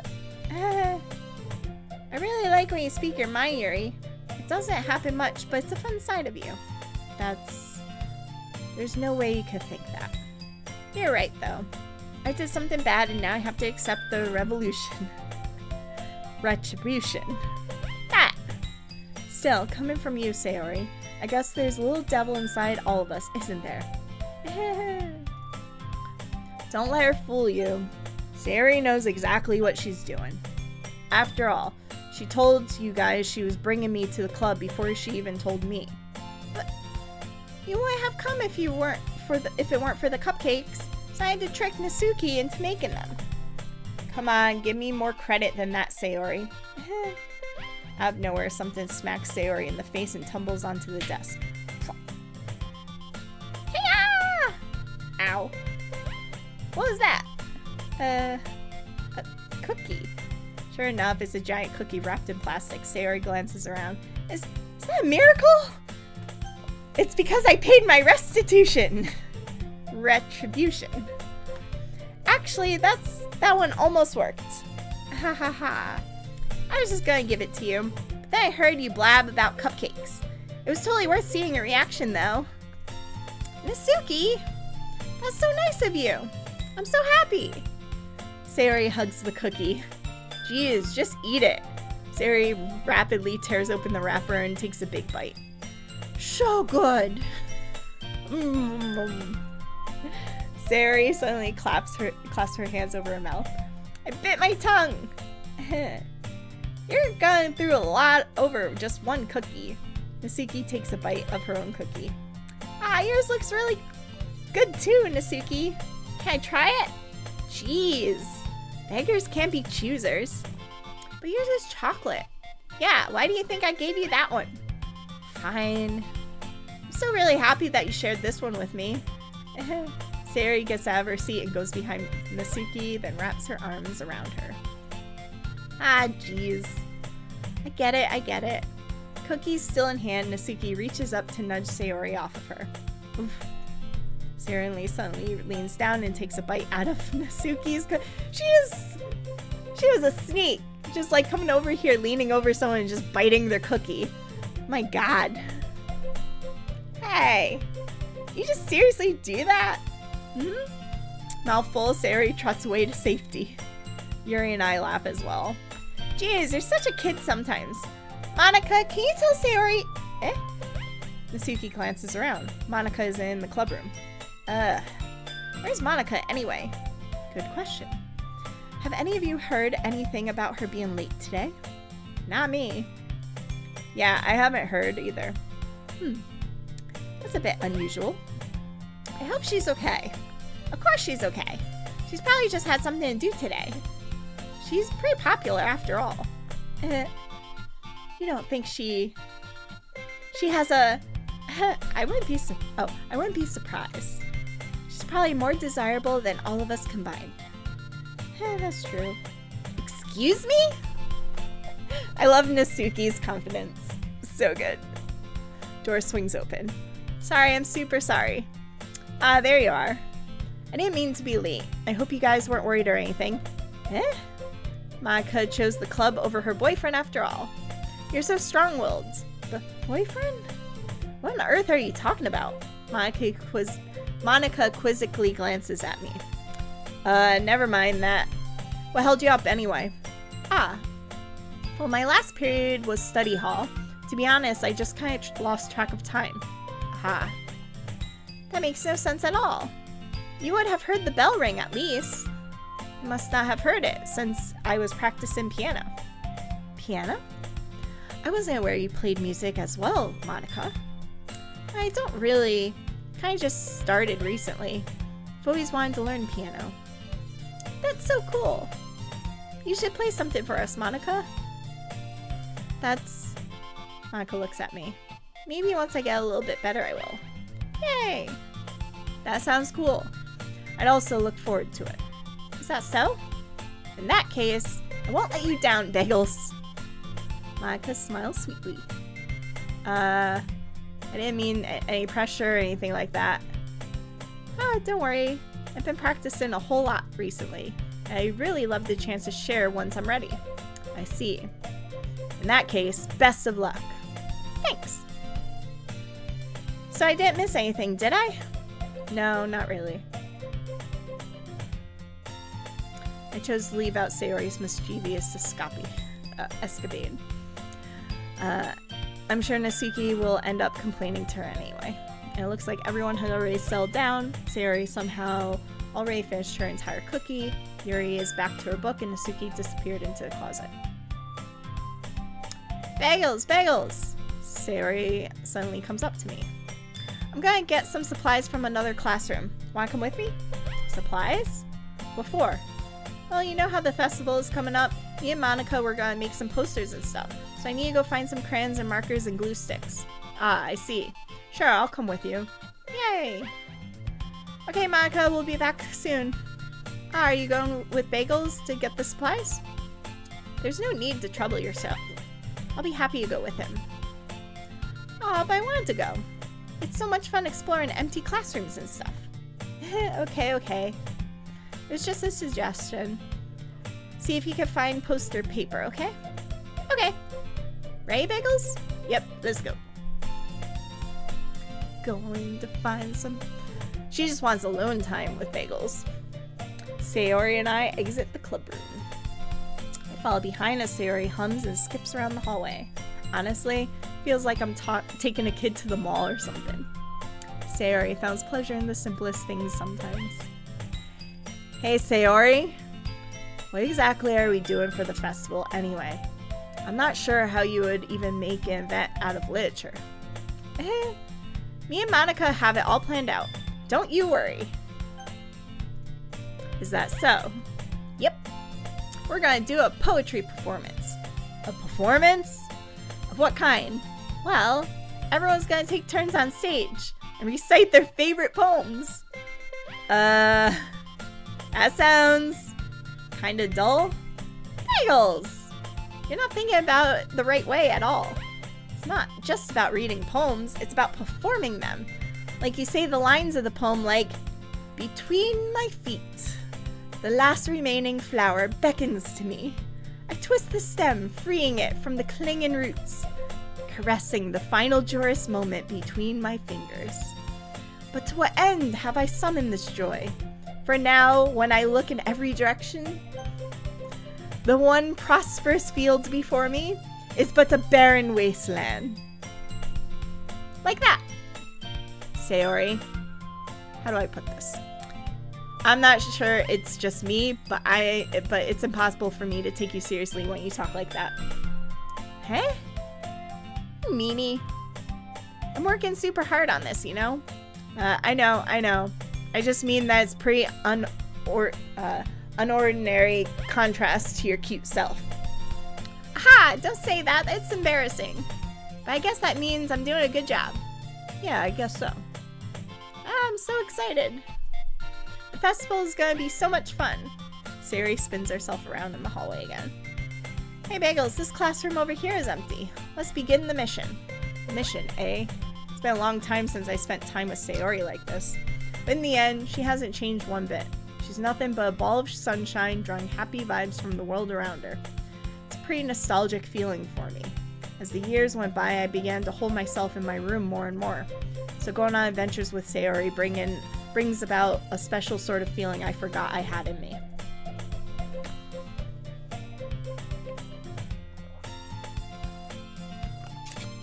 The two of us enter the classroom. Sayori heads straight to the closet and I follow. Let's see what we have in here. Crayons! Sayori pulls a full box of crayons off the shelf. They're the best brand, too! They're kind of dirty, though. Sayori starts pulling various crayons out of the box, reading the color names. Alright, that's one down. Don't get distracted. We'll still need to find... Wait, I'm looking for my favorite color. Fine. Then at least move aside so I can look for the poster paper. I dropped one by accident. Hiya! Sayori bends over and smacks her forehead right into the shelf. She falls to the floor and the crayons spill all over her lap. Ow! You okay? My forehead! Sayori clutches her forehead. Jeez, Sayori. That's just like you, isn't it? Come on, let's see. Since Sayori is sitting on the floor, I grab her by the waist and pull her out of the closet. You have to move your hands, Sayori. But it hurts. Just do it for a second. Sayori slowly releases her hand from her forehead. I gently brush her bangs to the side. Ow. sorry. There's a huge red mark in the center of your forehead. A bump is starting to form as well. Oh no, get this person first aid. Man, that's gonna swell up. I should find you some ice. Bagels? Where would I find ice around this time? I guess a cold drink would do. You don't have to. I'm fine with looking like a unicorn. Even Winston from the Pain Sayori makes a silly joke. What are you saying? I'll be right back, okay? Okay. Pat Sayori on the shoulder, run out into the hallway. Locate the nearest vending machine. What should I get? Doesn't really matter since it'll be used as an ice pack rather than a drink, but I know Sayori likes apple juice, so I purchased that one. Just in a moment, I'm already returning to the classroom where I left Sayori. She has one palm on her forehead and is using the other to clumsily scoop crayons back into the box. At least they were already in the wrong spots before I spilled them. Sayori, here. I hand Sayori the bottle of apple juice. It's nice and cold. Sayori opens the cap and starts drinking from it. Sayori, what are you doing? It's for your forehead, idiot. Sorry, I forgot. How hard did you hit your head? Sayori places the ball against the bump on her head. It stings. Just bear with it. It'll feel better soon. Looks like you cleaned up most of the crayons, so that's good. Hey, Bagels. This kind of reminds you of growing up, doesn't it? What do you mean? You know how we used to play outside all the time? I would always try to keep up with you. You were kind of oblivious in some ways. Like I usually fell behind or had trouble climbing on the things you did. But sometimes when I tried to do those things, I couldn't. I would get myself hurt. I'd fall and scrape myself or get a bump. And I would start crying really hard. And you would rush over as quick as you could. You would try really hard to get me to stop crying. It was almost like you blame yourself and were afraid of getting in trouble if someone found out. Even though it wasn't really your fault at all, you know? Did I really do that? Yeah, you don't remember? Come to think of it, maybe I do remember. I guess I was always so focused on my games that I didn't pay enough attention to you. So in a way, it was my fault. Kind of like this time too. If I wasn't rushing you out of the closet, you probably wouldn't have hit your head. Bagels, I don't think you realize, but you're always thinking about other people. Even after all those years. You're rushing to help me even after I've been just being clumsy. You're really a sweetheart. Don't call me that. And I don't really do this kind of thing all the time. I guess when it comes to you, it just feels natural. Before I even know it, I'm treating you like that. I guess that's what happens when you've been friends for so long. Really? Maybe you're right. Bagels, I'm so glad there's nothing changed between us. Do you think it'll be like this forever? Forever? Forever's a long time. If I'm honest to myself, there's no telling we'll each end up for college or after that. So it wouldn't be fair for me to make any promises, but, well, I hope so. It's been this long already, right? I can't imagine you ever changing, so my hopes are up. I'm so happy. Sayori has a whimsical expression in her eyes. We remain silent for a moment. She's so silly and clumsy on the outside that when I see her deep in thought like this, it makes me not want to disturb her. Alright, I guess we should go back. I don't want to worry Monica, you know? Good luck with that. She's gonna see your forehead either way. Not if I hide it under my bangs. Sayori hops to her feet. Aha! She clutches her forehead again. Don't stand up so fast after hurting yourself. Ugh. Well, I guess it's too late now. Anyway, let's go. I follow Sayori out of the classroom. Sayori plays with her bangs to try to hide the bump, but without much success. In a moment, we make it back to the classroom. Ah, you're back. Good timing. I was just about to start sharing our poems. Sayori, your forehead. She's fine, don't worry about it. I was playing with the crayons and smacked my forehead into the shelf. anyway. Not even like, are you okay? Just, well, anyway. Were you able to find everything we needed? I have it right. Sayori frantically glances around herself. I forgot all the stuff. Calm down, Sayori. I have it all right here. I found the poster paper too. Aha! Sounds like you end up doing all the work, Bagels. Well, Sayori. I failed to come up with an excuse for Sayori. I made it an adventure. Yeah, that. Aha, okay. In any case, good work. I'll start working on the posters tonight. Me too. Okay, everyone. Are you ready to share your poems? Guess I'll grab mine. After making sure the crayon box is tightly closed, I return to my seat. Show Sayori. Bagels. I really love your poems. I can't believe you've been hiding these from me. I'm not hiding anything. But your poems are so good.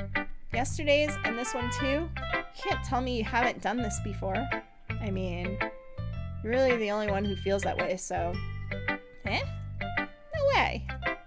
Not even Nasuki? Well, I guess Nasuki is the least likely to admit how she likes something. I don't think it's that. What do you mean? Well, I guess I'll be honest about it. It's a lot easier to write poems when I'm thinking about you. Huh? What? Stop thinking weird things, idiot. I just mean that you're a really expressive person, I guess.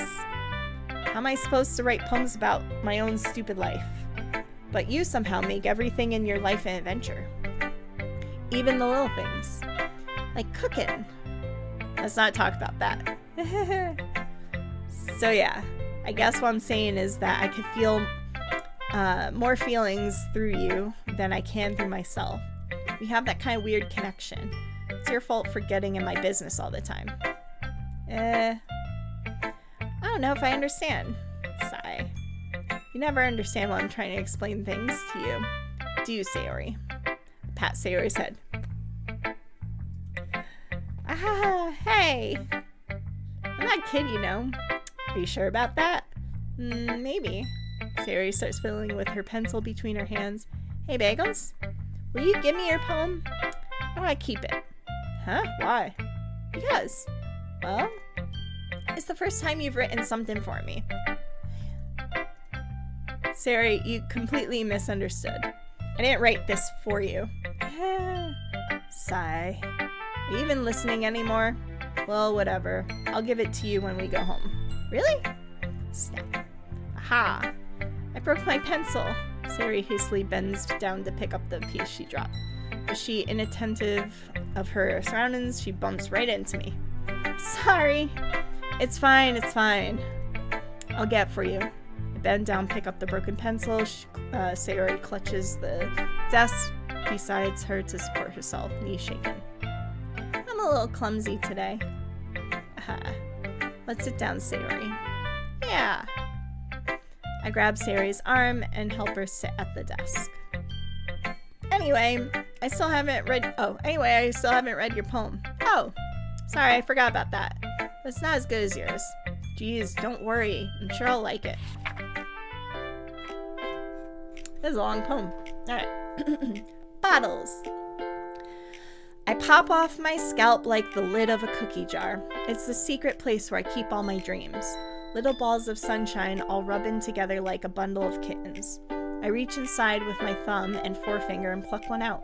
It's warm and tingly, but there's no time to waste. I put it in a bottle to keep it safe. And I put the bottle on the shelf with all the other bottles. Happy thoughts in bottles, all in a row.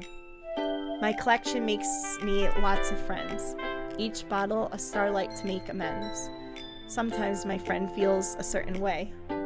Down comes a little bottle to save the day. Night after night, more dreams. Friend after friend, more bottles.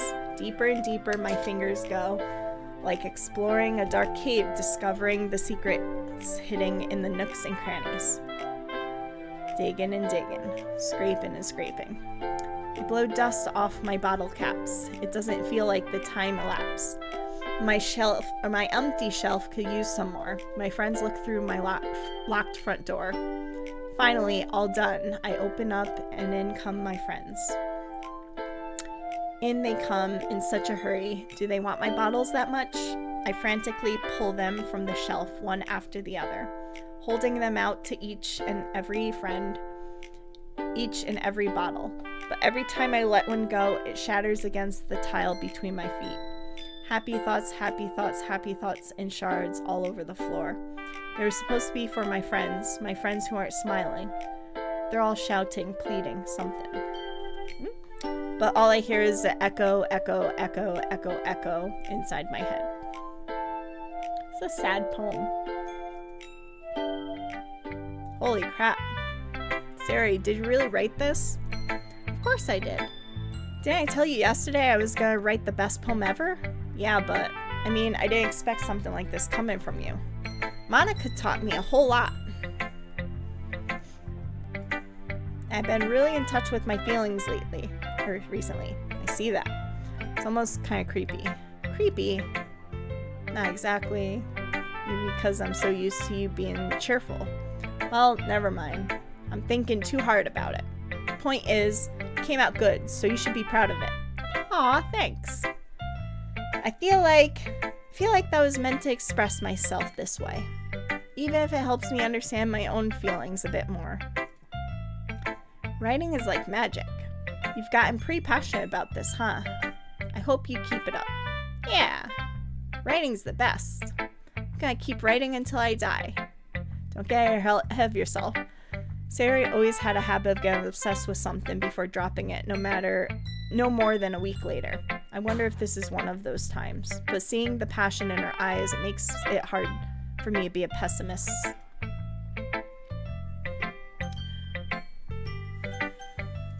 Let's do Yuri. Well done, Bagels. Your skills are already improving. Really? Thanks, Yuri. Coming from you, that means a lot. It's nothing. I'm just happy to help inspire fellow writers. I know you're new to this, so don't worry so much if it seems like you can't get your poem to feel perfect. You don't need to be afraid to be a little more daring. Metaphors can go a long way. Don't feel like you need to work your brain like turning a bunch of gears. Try letting your mind wander through your feelings and write down the things you see and hear. That's one thing you truly enable your reader to see into your mind. It's a very intimate exercise. I see. That's certainly an interesting technique. Thanks for sharing. I have, an example of that if you'd like to read it. Of course. Is this the poem you wrote for today? Nods timidly, hands me her poem. Alright. The raccoon. It happened in the dead of night while I was slicing bread for a guilty snack. My attention was caught by the scuttling of a raccoon outside my window. That was, I believe, the first time I noticed my strange tendencies as an unordinary human. I gave the raccoon a piece of bread, my subconscious well aware of the consequences. Well aware that a raccoon that is fed will always come back for more. The enticing beauty of my cutting knife was the symptom. The bread, my hungry curiosity, the raccoon, an urge. The moon increments its phase and reflects that much more light off the cutting knife. The very same light that glistens in the eyes of my raccoon friend. I slice the bread, fresh and soft. The raccoon becomes excited. Or perhaps I'm merely projecting my emotions onto the newly satisfied animal. The raccoon has taken to follow me. You could say that we've gotten quite used to each other.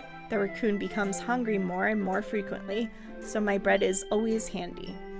Every time I brandish my cutting knife, the raccoon shows me its excitement.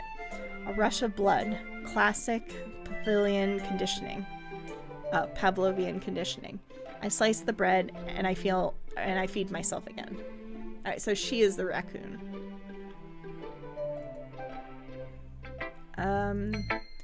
It was a little bit more daring with this one than yesterday's. I can see that. It's a lot more metaphorical. I don't know if know if it's my fault, but I can't begin to imagine what the poem is about. That's right. It's a bit closer to my preferred writing style, using the poem as a canvas to express vivid imagery and convey emotions through them. Yeah, if I take it at face value, then I can't even figure out what it's supposed to mean. Well, I think it's something that different people can relate to in their own way. I wanted to express the way it feels for me to indulge in my more unusual hobbies. It's those sort of things that I'm usually forced to keep to myself. So while I sometimes enjoy writing about them, why do you keep them to yourself? Because they're embarrassing. People would make fun of me. Don't you have anything like that, Bagels? Well, yeah, I guess I do. I feel like everyone has a little something like that. The best we could do is respect each other and our individualities, even if it's difficult sometimes and some things make us uncomfortable. After all, if I hadn't learned to embrace my own weirdness, I would probably hate myself. I might be ranting a little bit now, but I'm glad that you're a good listener. Alright, let's do Masuki. Well, it's not really any worse than your last one, but I can't really say it's any better either. Phew. Huh? Phew? What? Well, anything that isn't a train wreck, I'll take as a win. And I get the feeling you're probably the most critical. Hey, what makes you... Wait, maybe that was a compliment? Glad to see someone recognizes my experience. Well then, keep practicing and maybe you'll be as good as me someday. That's, something tells me Nasuki completely missed the point. Come to think of it, this guy reminds me of Sayori's poem from yesterday. You think so? Yeah, well, I guess you've been friends with her for so long, you might be on the same wavelength. But you never really struck me as her type. Sayori has a type all of a sudden? Well, I don't know, but honestly, how can someone so, fluffy spend so much time with someone like you? It's like she's dragging around deadweight. She just called me deadweight. That is rude. That was a little, unnecessarily rude. But think of it this way: if it weren't for me, she would probably just fly away like letting go of a balloon. You say we take care of each other in our own way. Whatever it is, I don't get it. Oh yeah, I guess I'm supposed to show you my poem. Here. Amy likes spiders. You know what I heard about Amy? Amy likes spiders. Icky, wriggly, hairy, ugly spiders. That's why I'm not friends with her. Amy has a cute singing voice. I heard her sing my favorite love song. Every time she sang the chorus, my heart would pound to the rhythm of the words. But she likes spiders. That's why I'm not friends with her. One time, I hurt my leg really bad. Amy helped me up and took me to the nurse. I tried not to let her touch me. She likes spiders, so her hands are probably gross. That's why I'm not friends with her. Amy has a lot of friends. I always see her talking to people. She probably talks about spiders. What if her friends start to like spiders too? That's why I'm not friends with her. Ooh. Pierogies. Thank you. You're welcome. My dinner is here. Dinner time. Dinner time. Alright, where were we? What if her friends start to like spiders too? That's why I'm not her friend. Or that's why I'm not friends with her. It doesn't matter if she has other hobbies. It doesn't matter if she keeps it private. It doesn't matter if it doesn't hurt anyone. It's gross. She's gross. The world is better off without spider lovers. And I'm gonna tell everyone. I don't like this poem. It's just pretty much because she likes something different. Don't want to be friends, even though, despite that, Amy is a good person. Not bad, right? It's quite a bit longer than yesterday's. Yesterday's was way too short. I was just warming up. I hope you didn't think it was the best I could do. No, of course not. Anyway, the message is pretty straightforward in the poem. I doubt I have to explain it. Sometimes you can explain complicated issues with much simpler analogies. And it helps people realize how stupid they're being. Like, anyone would agree that the subject of this poem is an ignorant jerk. Do you know people like that? Of course, it's about how everyone thinks that doesn't matter. It can be about anything. I wrote it to be easy to relate to. Everyone has some kind of weird hobby or guilty pleasure. Something that you're afraid if people find out, they make fun of you or think less of you. But that just makes people stupid. Who cares what someone likes, as long as they're not hurting anyone and it makes them happy. I think people really need to learn to respect others for liking weird things. Huh, that's funny. Yuri wrote about something similar today. Huh? Did you say Yuri? Yeah. She said her poem was about an unusual hobby of hers. I didn't really get it, but she said something similar to you. That people shouldn't make each other feel insecure about those things. Really? Well, I mean, Yuri's pretty weird, so I wouldn't doubt that she would have some weird hobbies. Not that there's anything wrong with that. It's not that I would judge her or anything. Misuki has trouble finding words. I guess I should just try not to be so mean to her. If she feels insecure about her weird behaviors and stuff, I mean, I always hate people who make me feel insecure, and Yuri made me feel insecure yesterday. But the way you put it, it sounds like she's learned her lesson. Well, I wouldn't say so. Even if her writing style is really different, I'm sure she'll appreciate the message in your poem. It's what I do best after all. I don't like writing unless there's a good message to take away from it. Like, conveying emotions is important. I want to make people think, just not feel. Remember that. I'm not going to write a good one for tomorrow, too, so look forward to it. Alright. Hi again, Bagels. How's the writing going? Alright, I guess. I'll take that. As long as it's not going bad. I'm happy that you're applying yourself. Maybe you'll soon come up with a masterpiece. I wouldn't count on it. You never know. Want to share what you wrote today?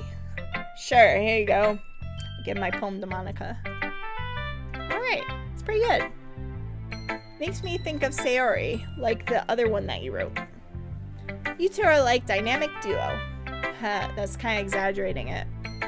Yeah, probably. But you do spend a lot of time with her, even in this club, don't you? Then again, I don't blame you for being a little shy. I'm not shy, it's just, I'm just teasing. I know it takes a bit of time to make friends with everyone, but Yuri and Nasuki are super interesting people, so don't be afraid to give them their share of time. You can always talk to me every now and then, too. I'm not like, unapproachable or anything, am I? No, it's nothing like that. I'm just still getting used to being here, that's all. Yeah. I'm sorry if I was putting pressure on you or something. I really didn't mean it like that. No, don't worry. I get what you're saying. Well, alright. But anyway, want to read my poem now? I like the way this one turned out, so I hope you do too. Alright, let's take a look. Save me. The colors, they won't stop. Bright, beautiful colors. Flashing, expanding, piercing. Red, green, blue, an endless, what is that? Cacophony of meaningless noise. The noise, it won't stop. Violent, grating waveforms. Squeaking, screeching, piercing. Sine, cosine, tangent.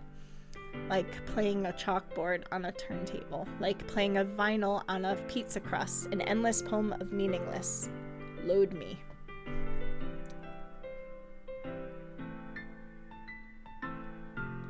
What does load me mean? I feel like that's a secret.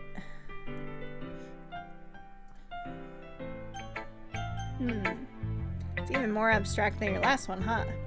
I guess it's just the way I write. I'm sorry if you don't like it. No, I never said that. It's just kind of thing I never really seen before, I guess. Kind of like playing with my space on the paper. Choosing where and how the space, your words, can totally change the mood of the poem. It's almost like magic. The way I wrote the lines really short makes it feel like they're trying to speak over the noise. I see. It's still hard for me to tell what it's about, though. Sometimes asking what a poem is about isn't the right question. A poem can be as abstract as a physical expression of a feeling. or a conversation with the reader.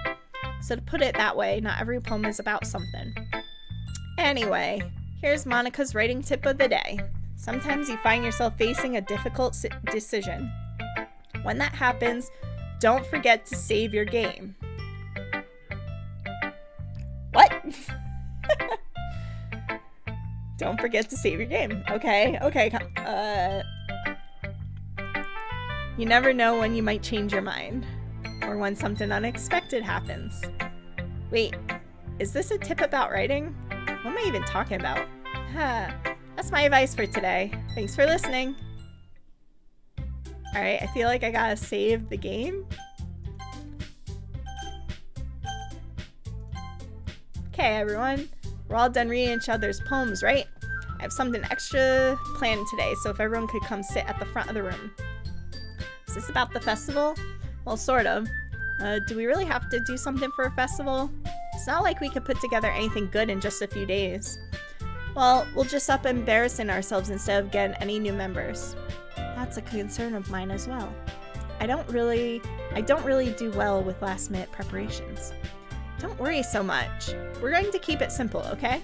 We won't need much more than a few decorations. Sayori has been working on posters. And I've designed some pamphlets we could give out during the event. Okay, that's great and all, but that doesn't tell us what we're actually going to be doing for the event. Sorry, I thought you heard about it, right? We're going to be performing. Performing? Monica? Yeah, we're going to be having a poetry performance. Each of us are going to choose a poem to recite during the event. But the cool part is we're all going to let anyone else come up and recite the poem too. Sayori is putting it on the posters in case everyone wants to prepare ahead of time. Yay! Sayori, who's been coloring a poster, holds it up for us to see. Are you kidding me, Monica? You didn't already start putting these posters up, did you? Well, I did. Do you really think it's that bad of an idea? Well, no. It's not a bad idea. But I didn't sign up for any of this, or for this, you know? There's no way I'm going to be performing in front of a group like this. I agree with Natsuki. I could never, in my life, do something like that. Imagine it, Yuri's shaking her head in fear. Guys.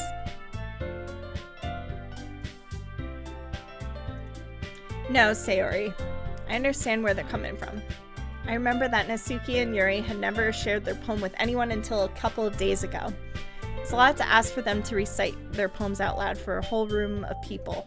I guess I kind of overlooked that, so I'm sorry. But I still think we should give it our best. We're the only ones responsible for the fate of this club. If we start the event and each put on a good performance, then it'll inspire others to do the same.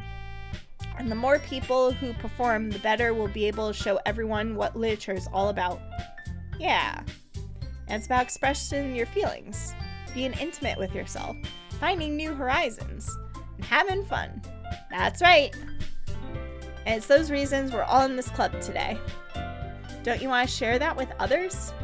To inspire them and find the same feelings that brought you here in the first place? I know you do. I know we all do. And if all it takes is standing in front of the room for 2 minutes and reciting a poem, then I know you could do it. Natsuki and Yuri remain silent. Sayori looks worried. I guess that leaves me no choice. I agree. I don't think it's too much to ask. I think that Sayori and Monica have been trying really hard to get new members. The least we could do is help them out a little bit. Well, maybe, but looks like Natsuki didn't have any argument left. Okay, fine. I guess I'll just have to get it over with. Alright. Phew. Thanks, Natsuki. What about you, Yuri? Yuri dejectedly glances around at everyone else's expectant faces. Sigh. I guess I don't really have a choice. Ha! That's everyone! You're the best, Yuri. This club is seriously going to be the death of me. Oh gosh, you'll be fine, Yuri. But anyway, let's move on to the main event. I want each of you to choose a poem of yours. We're gonna practice reciting them in front of each other. No way. Monica, this is too sudden. Well, if you can't recite your poem in front of the club, how do you expect to do it in front of other strangers? Oh no. Don't worry. I'll start off to help everyone feel a little more comfortable. Can I go next? Of course. Now, let's see. Monica flips through her notebook to a specific poem she has in mind for herself. Then she stands behind the podium. The title of this poem is The Way They Fly. I'm gonna save. Ahem. Monica begins reciting the poem. Her clear, confident voice fills the room. More than that, her inflection is pristine. She knows exactly how to apply emotion behind each line she recites, bringing the words to life. Is this something she's done before, or she's simply a natural? I glance around me. Everyone has their eyes on Monica. Sayori looks amazed. Yuri has an intense expression on her face that I don't understand. Finally, Monica finishes the recitation. The four of us applaud. Monica takes a breath and smiles. That was so good, Monica.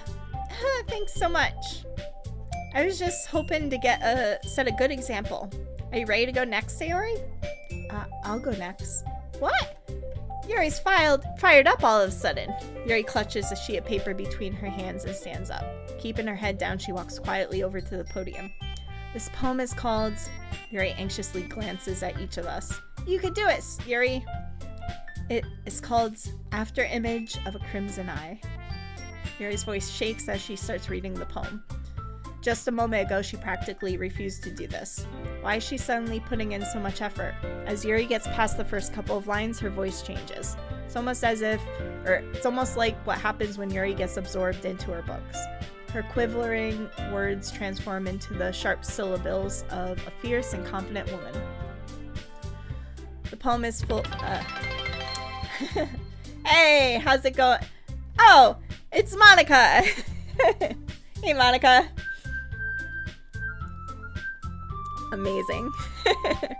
Thanks so much. Let's see. The poem is full of twists and turns and a structure that she enunciates with perfect timing. This must be a rare glimpse into a whirling fire Yuri keeps concealed inside her head. Suddenly, she finished. Everyone is stunned. Yuri snaps up into reality and glances around her, as if she bewildered even herself. It's up to me to save the situation. I'm the first to applaud. Everyone joins me after, and we give Yuri the recognition she deserves. Aw, it's so nice of me. It's not that we don't want to applaud her, but we were caught so off guard that we must have forgotten.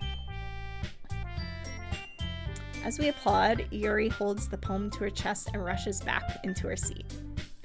Yuri, that was really good! Thank you for sharing. Looks like Yuri is down for the count. Okay, I guess I'm next then. Sayori hops out of her chair and cheerfully walks to the podium. This one's called My Meadow. Sorry, I giggled. Hey, Sayori! It's a lot harder than I thought. How do you guys do it so easily? Try not to think of it like you're reciting to other people. Imagine you're reciting it to yourself, like in front of a mirror or in your own head. It's your poem, so it'll come out the best way. Or best that way. I see. Okay, then. Sayori begins her poem. Somehow, it feels like her soft voice was made as a perfect match. The poem isn't aimlessly cheery like Sayori is. It's serene and bittersweet. If I were to read this on paper, I probably wouldn't think much of it. But hearing it come from Sayori's voice almost gives it a whole new meaning. Maybe this is what Sayori meant when she said she likes my poems. It's like I get to reach more deeply into someone I thought I knew through and through. Sayori finishes and we applaud. I did it! Good job, Sayori. Even Bagels liked it. I guess that's a good sign. What does that even mean? It came out nicely, Sayori. The atmosphere of the poem fits you really nicely.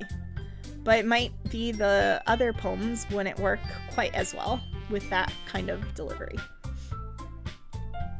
I don't really understand. In other words, I've seen poems of yours where that sort of gentle delivery wouldn't work well. They might need a little more force behind them, depending where you're reading. Oh, I know what you mean. Well, I've been practicing that kind of thing. It's just embarrassing to do it in front of everyone. The next time, I'm gonna make you pick a poem that challenges you a little bit more.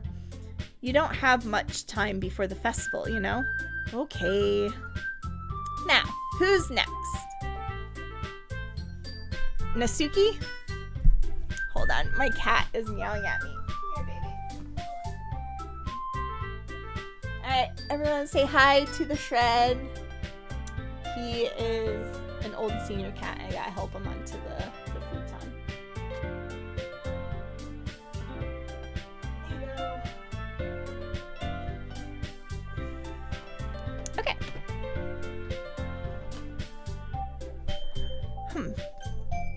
Don't make me go before bagels. It's not like I could compare to you guys anyway.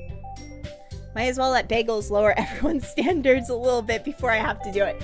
Dang! Nasuki! That's so rude! Nasuki! It's fine. I might as well get over it.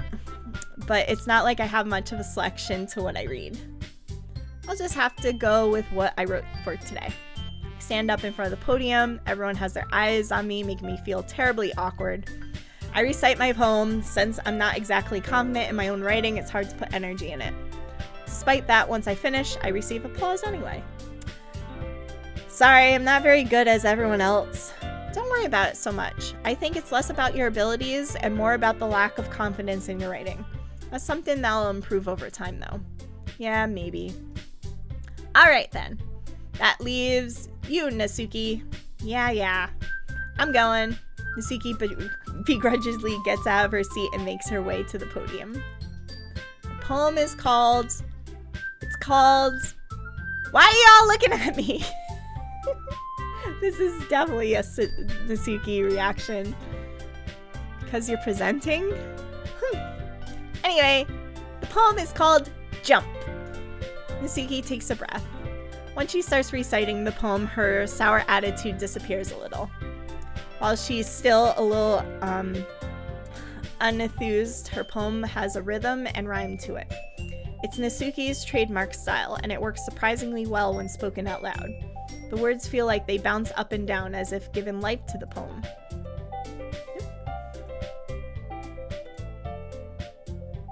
My mouse is going crazy. I can't click.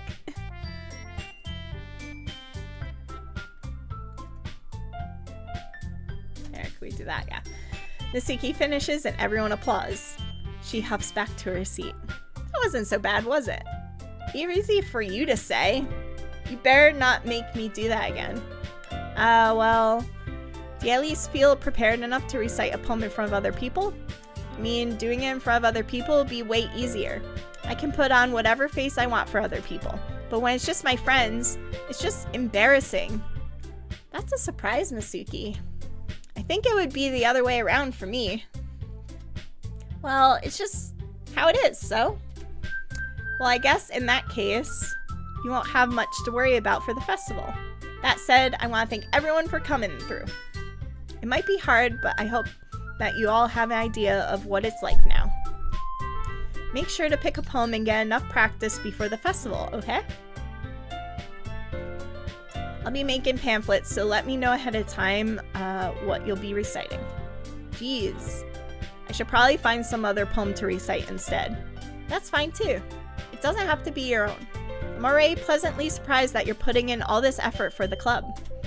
It makes me really happy. Oh, look it. She's so happy.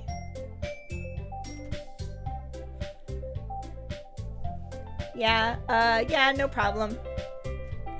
Okay, everyone. I think it's about it for today. I know the festival's coming up, but let's try write poems for tomorrow as well. It's been working out really nicely so far, so I'd like to continue that. As for the festival, we'll finish planning tomorrow, and then we'll have the weekend to prepare. Monday's the big day.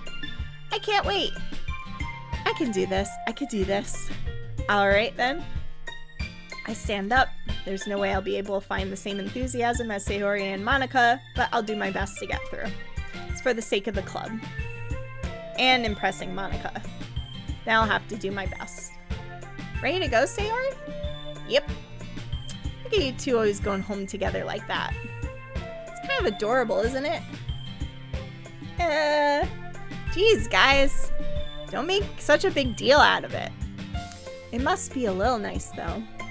Well, how am I supposed to respond to that? It's okay, Bagels. You don't have to say it. Whatever, let's go already. I walk home with Sayori once more. Even though it's only been a few days, a lot of things have already changed. But today, Sayori is being a little quieter than usual on the way home. Hey, Sayori. Sorry, I was spacing out. No worries. I was thinking about something from earlier. I like how we get to... Sayori fumbles with her words. So, let's just say that one day, Yuri asked to walk home with you. Huh? What would you do? What kind of question is that? Kind of putting me on the spot here. I would still walk home with Sayori. Absolutely. Sayori? You really think I would ditch you for Yuri? But she's so beautiful and smart. Jeez. I already see her in the club every day. Besides, you always seem to really like going home together. I wouldn't just ruin that for you. You're so silly, Bagel. Oh, you're so silly, Bagels. You think about me too much sometimes. Yuri would deserve it if she wanted it, so... Sayori, I've already made up my mind. I really can't figure you out sometimes. Sorry. Besides, what's the point in speculating something that's never going to happen? Conversation trails off. It's kind of a weird thing for Sayori to care so much about. But I want to respect her and keep her happy too. Then again, the festival is only a few days away. And who knows what will happen in that time. Alright, let's do raindrops. Sunny. Rain cloud.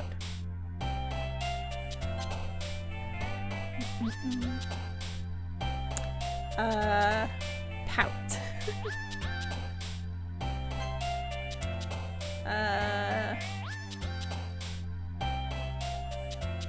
Oops. Worm.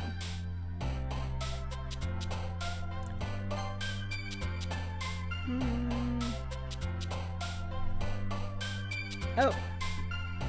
I think my mouse is dying. There we go. Alone. What else does Sayori like? Poof. Nope. Oh, hey Adam. Thanks, I appreciate that. Welcome to the stream.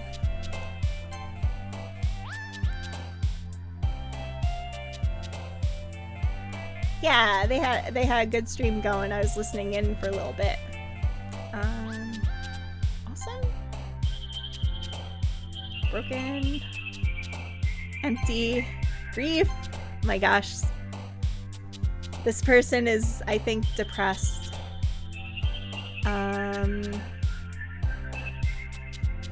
Vivid. Flying. Fear. Peaceful. Defeat. Yeah, it's an interesting game so far. It's kind of like a dating sim app kind of game, but there hasn't been a lot of choices. It's just all story. Doki Doki. Like all story, but it's pretty good so far. It's cute. Let me save. Also, I'm gonna do a pause real quick of I was brought dinner and I want to eat some dinner, but it's also hard to play this game and do voices while I eat. How's your day going?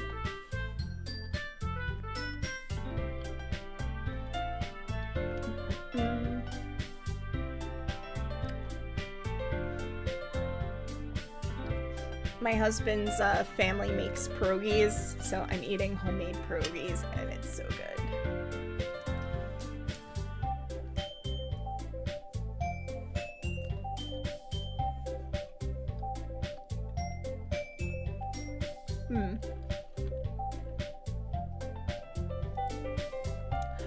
Late lunch. That means you're a couple of hours because it's like 6:30 p.m. here. This is like a early-ish dinner for me. But yes, don't forget to eat.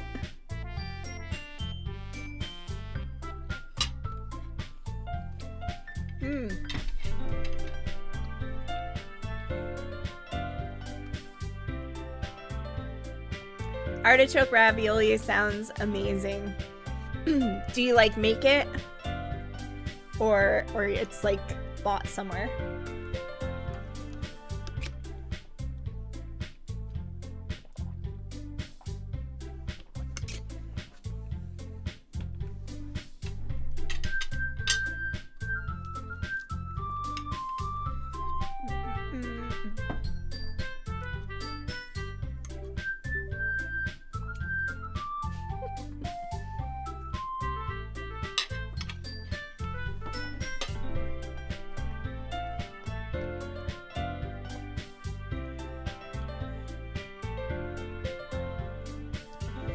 Okay, awesome.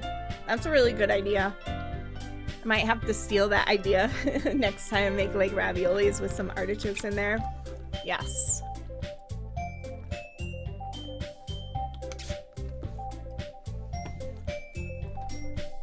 Alright, let's see. Aw, man. I'm the last one here again. Don't worry, I just walked in too. Were you practicing piano again? Yeah. Ha. Autumn, me either. Which I guess is ironic because like I'll sometimes help make the pierogies, which is similar to ravioli, and I like making pierogies, but ravioli, not interested in trying to learn how to do that. Maybe it's just because it's more of a like family group thing when we make pierogies, and that's why I like it. But yeah.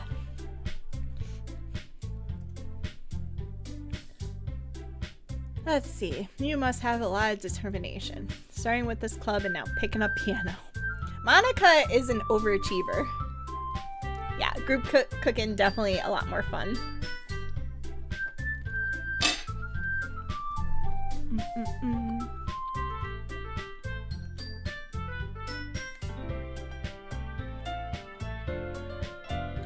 I guess passion. Remember that the club wouldn't be here if it wasn't for all of you. I'm super happy that you're all willing to help out the festival. I can't wait for the festival. It's gonna be great. Weren't you complaining about it yesterday, Nasuki? Oh yeah. I'm not talking about our part of the festival, but it's a whole day of school where we get to play and eat all kinds of delicious food. You sound a bit like Sayori all of a sudden. Monica, do they usually have fried squid? Squid? That's a pretty specific thing to look forward to. Oh, come on. Are you saying you don't like squid? You, of all people? I didn't say I didn't like it. Yeah, no problem, Autumn.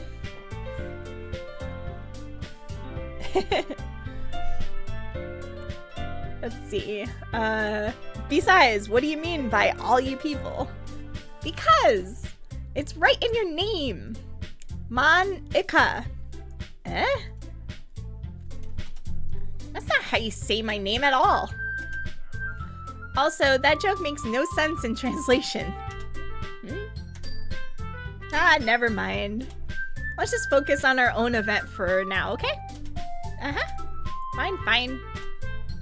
Your actions aren't as fun as Yuri's or Sayori's anyway. Excuse me? Where is Sayori anyway? Oh, there you are. Sayori is sitting at a desk in a corner of her room looking down at nothing. I walk over to her. Hey, Sayori. I wave my hand in front of her face. Huh? You're You're spacing out again. Ah. Sorry. Don't mind me. You can go talk to everyone else. Huh? Is everything alright? Of course. Why wouldn't it be? It just feels like you're a little off. Sorry for assuming things. Geez, you worry about me too much. I'm fine, see? Shows a big smile. Don't let me distract you from having fun with everyone. Well, alright. If you say so. I worriedly glance at Sayori before turning back towards everyone else, but the conversation has already dispersed with everyone back at their usual activities. Maybe I should ask Monika if she knows anything about Sayori recently. Since they've been preparing for the festival, they must have spent a lot of time together. I timidly approach Monika, who's shuffling through some papers at her desk. Bagels, what's up? Hey, this might sound a little strange, but have you noticed anything up with Sayori recently? Anything up with her? In what way do you mean? Maybe I'm reading into it a little too much, but she seems a bit downcast today. Oh, you think so? I can't say I've noticed anything about her. Monika peers across the room at Sayori, who is idly dragging a rubber eraser up and down her cheek. Maybe there's something on her mind. But I'm surprised I'm surprised I'm not the one asking you, Bagels. You certainly know her a lot better than I do. Yeah, but she's never really like this. She's always talked to me about things that bothered her. This time, when I asked her, she was really dismissive. Sorry, I know it's not your problem. I just wanted to ask if you knew anything, so I'll drop it now. No. It's important to me too. I mean, I'm also friends with her. Also, and also care about her well-being of the club members, you know? Maybe I'll try talking to her myself. Are you sure about that? She seems like she wants to be left alone. Are you sure? Maybe she just had a hard time bringing it up with the person of interest. Person of interest? What do you mean by that? I'm saying that maybe the thing on her mind is you, Bagels. Me? How on earth do you come to that conclusion? My god, Bagels is so like airheady and ignorant to just like flirting.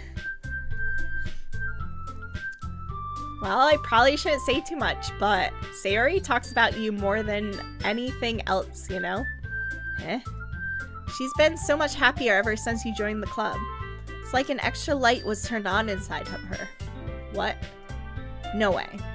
Sayori is always like that. She's always been full of sunshine. It's not any different now than it has been. You're so funny, Bagels. Have you thought that maybe you've always seen her as so cheerful because that's just how she is when she's around you? I said too much. I'm sorry. What do I know anyway? I didn't mean to jump to conclusions, so you should just forget what I said. I'll try to talk to her so it's not to think about it for now. Alright. Monika smiles meaningfully. I know she said to forget about it, but I already know that I won't be able to get her words out of my head. Monika stands up from her desk, walks across the room to where Sayori is sitting. I watch her kneel down to Sayori and gently talk to her. But she's keeping her voice so quiet that I can't hear from here. I sigh and sit myself down. I know Sayori told me not to worry about her and have fun with everyone else, but that's impossible to do when she's behaving like this. Exactly how much do I care about her that I'm letting this weigh me down so much?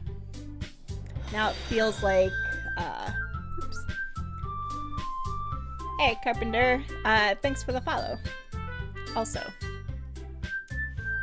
now it feels like I'm the one behaving out of the ordinary. But there's nothing I could do besides wait for Monika. Okay, everyone. After some time passes, Monika calls out to the club room. Why don't we share our poems now? Before I know it, everything is back to normal. Everyone goes to retrieve the poems. I do the same, make eye contact with Monika, and she smiles at me. I wonder what she's talking about with Sayori. It's very suspicious. Yeah, thanks, Carpenter Jake. I appreciate it. Alright, let's talk to Sayori. Maybe my poem will cheer her up. This is your best one so far. It's really, really nice, Bagels. Thanks. Sayori, you've been a little quiet today. Is everything alright? Of course. Everything is fine. Maybe I'm just a little tired today. Do you want a nap or something? No, that's silly. Don't worry about me, okay? I only want to see smiles on your face. Well, alright. Hey, Bagels? I'm still a little surprised. I really thought you would try writing your poems like the way Yuri does, or even Nasuki. But in the end, yeah, I guess you're the one who likes this one the most. Why? I don't want to get closer with anyone else. Or you don't. Wait, of course I do. But that doesn't mean I need to try hard to impress them. I still understand you the most, Sayori. I know you have to sometimes put up with me. And I have to sometimes put up with you. And we have a wavelength or something. And this is how the poem came out. Sometimes it feels like you're the only exciting thing in my life. So sometimes it's just easier to write when thinking about you. Sayori? No, Bagels. I don't deserve this. You're too nice to me. Why are you doing this? Sayori has trouble keeping her voice steady all of a sudden. If you had fun with everyone else instead, this would be so much easier. Sayori? I glance around the room, make sure no one has noticed this. Sayori. Probably never said this before, but I don't understand what you're feeling right now. Tell me what will cheer you up. Sayori shakes her head.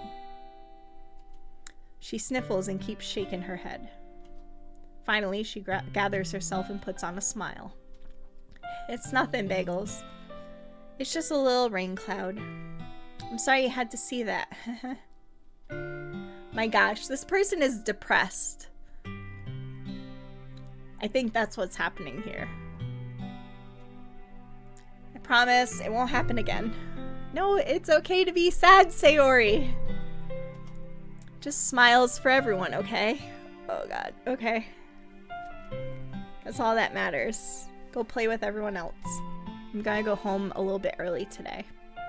Sayori. Tell Monica I wasn't feeling well, okay? I'll see you tomorrow. Before I can say anything, Sayori cheerfully walks out of the classroom humming to herself. Alright. Nasuki. This one's alright. Alright? Well, yeah. About good as yesterday anyways. I see what you're doing, what you're going for, and it's just not my style. I mean, that's fine. I'm mostly just glad you're trying a little bit. Of course, I'm at least trying. Why are you so emotionally invested in my poems anyway? Isn't that more of a compliment to me? Eh? No, gross. It's not like I care. It's not that one of us in this club has to make sure you're not slacking off. Really? Well, what if you ended up just scaring me away? That's, it's not like you would actually do that. Yeah, you're right. It's kind of fun to hang out here, even if I have to put up with you. Gah. Nasuki's elbow connects with my stomach. Oh?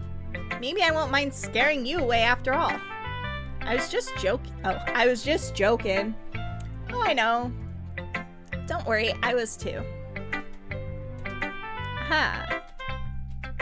How the hell do you call that a joke? That seriously hurt. Well, maybe it was funny to her. I guess that's the point, too. I really should just watch my mouth around Nasuki. Anyway, Nasuki holds her poem out to me like nothing ever happened. I'll be your beach. Your mind is so full of troubles and fears that diminish your wonder over the years. But today I have a special place, a beach for us to go to. Or for us to go. A shore reaching beyond your sight, a sea that sparkles with brilliant light. The walls in your mind will melt away before the sunny glow. I'll be the beach that washes your worries away.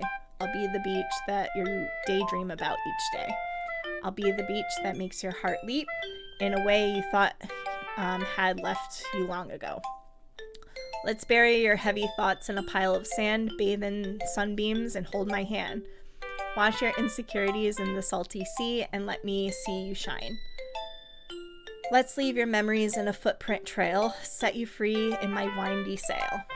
And remember the reasons you're wonderful when you press your lips to mine. I'll be the beach that washes your worries away. I'll be the beach that you daydream about each day.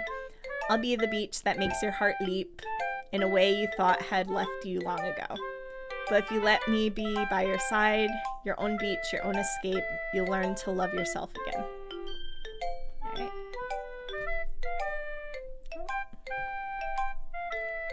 Mouse, cooperate.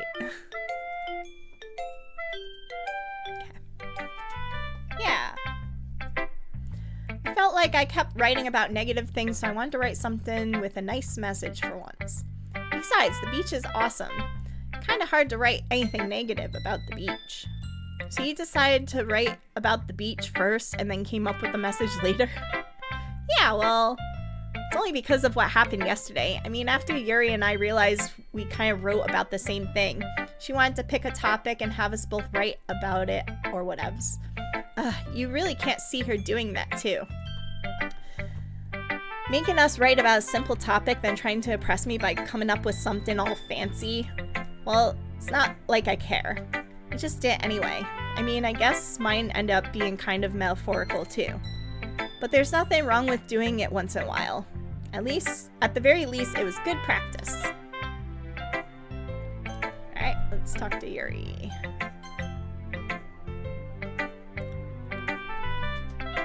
Well done, Bagels. You've definitely improved your writing over the course of the few days. Has my advice been helpful to you? Yeah, definitely. I'm glad. Sharing your writing like this, it's a lot of fun and rewarding than I anticipated. I need to remember to thank Monica. I think we all felt a little awkward at first, but now it seems like everyone is enjoying sharing the writing and seeing what others think.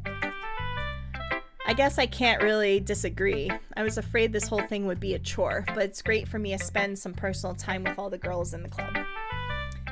It's been fun getting to know everyone and the writing, and I guess doing some writing myself. Well, have you learned anything about yourself, Bagels? Well, you know how I like to say that writing is a very personal way to get in touch with yourself? In the end, it doesn't matter if you're a good writer or a bad writer. And even my opinion are just opinions, you know? As always, I believe what's most important is exploring or discovering yourself. That's comforting. I'm kind of afraid to disappoint you in some way or another. Why me? Well, you're always sophisticated with your writing and have the most advice to share. Is that so? Yuri thinks for a good minute. That must be terrible. For me to have become someone whose opinion is fearsome. How unlikable of me. Yuri, it's not as bad as you're making it sound in your head. I just mean that I respect your opinion. I see. I'm sorry that I always overthink and come to those sorts of conclusions. I'm just a little too used to it. Overthinking? Being disliked. Yuri? What I'm saying... I'm sorry, I didn't mean to bring that... I didn't mean to bring that up. Let's move on. Alright. Do you want to share your poem now? Okay. Here. Beach. Marvel millions of years in the making, where the womb of Earth chaotically meets the surface under a clear blue sky, an expansion of bliss. But beneath the gray... so hard to read poetry when your dog is barking in the background. Just read it to myself.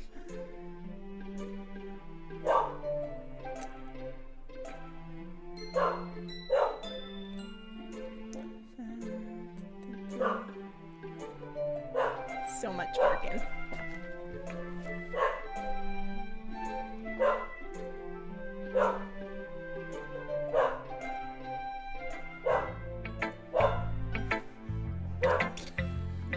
Aware that the beach is kind of an inane thing to write about, but I did my best to keep a metaphorical approach to it. Yeah, Nasuki already told me about it. She did? She didn't say anything weird, did she? She just wanted us to write about the same topic again. I suppose to better compare the differences in our writing style or thought processes. Anyways, it was her idea. Knowing her, it's no surprise that she'd want to do something like this. She probably wants to show off. It's not like I have a particular interest in her writing style. I just went with her request. But, well, I suppose it's not so bad to write about something simple on occasion. Could be refreshing, you know? It's good for me to calm my thoughts once in a while.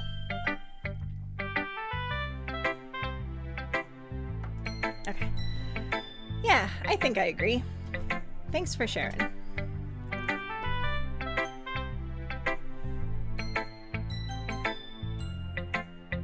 Hey Bagels, have you thought about what you want to submit to perform at the festival? Well, being in this club is one thing, but performing in front of a bunch of people, I have to give it some more thought. Okay, no pressure. But whatever you do, I'm sure it'll turn out great.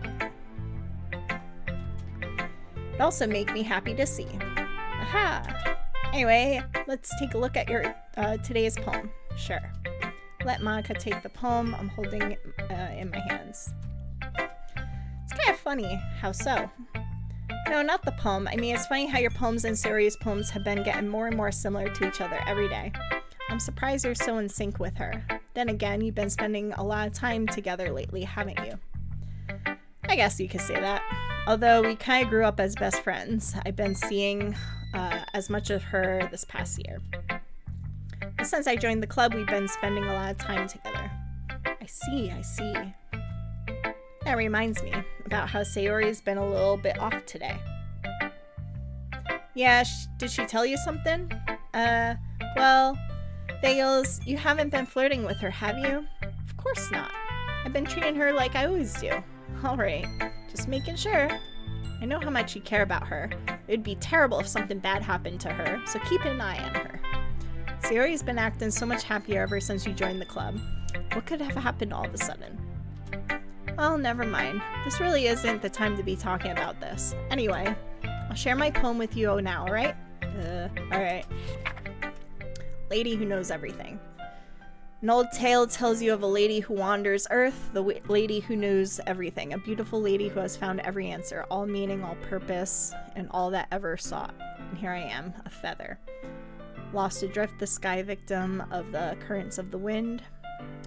Day after day I search with little hope, knowing legends don't exist. But when all else has failed me, when all others have turned away, the legend is all that remains. The last dim star glimmering in the twilight sky. Until one day the wind ceases to blow, I fall. And I fall and fall and fall, even more gentle as a feather, a dry quill expressionless. But a hand catches me between the thumb and forefinger, the hand of a beautiful lady. Look to her eyes, find no end to her gaze. Lady who knows everything, knows what I'm thinking. Before I speak, she responds in a hollow voice. I have every answer, amount to nothing. There's no meaning, there's no purpose. We all seek the impossible, and I'm not your legend. Your legend does not exist. And with a breath, she blows me back afloat, and I pick up a gust of wind. I feel like I want to save. Okay. I feel like learning and looking for answers are the sort of thing that give life meaning, not to get too philosophical or anything. But it was kind of on my mind, so that what I wrote about. I see. Never really put much thought of it. In a way, it's almost paradoxical, because if we all had the answers, wouldn't the world start to lose its meaning? You know, there's one thing I notice. It seems like everyone in the club prefers writing about things that are more sad than happy. Are you surprised? I mean, if everything was okay, we wouldn't really have anything to write about, would we? Humans aren't two-dimensional creatures. I think you'd know that better than anyone. You mean one-dimensional? Yeah, that. Anyway, here's Monica's writing tip of the day. Are you ever too shy to share your writing because you're afraid it's not good? It can be really disheartening to get lukewarm response to something you put so much into. But if you find other people who enjoy writing, then sharing becomes a lot easier. Because instead of just telling you that your writing is good or okay or bad, they want to focus more on everything that went into it and the things you can work on. It's so much more encouraging that way, and it'll make you want to continue improving. It's almost like having your own little literature club, don't you think? That's my advice for today. Thanks for listening. I'm gonna save that.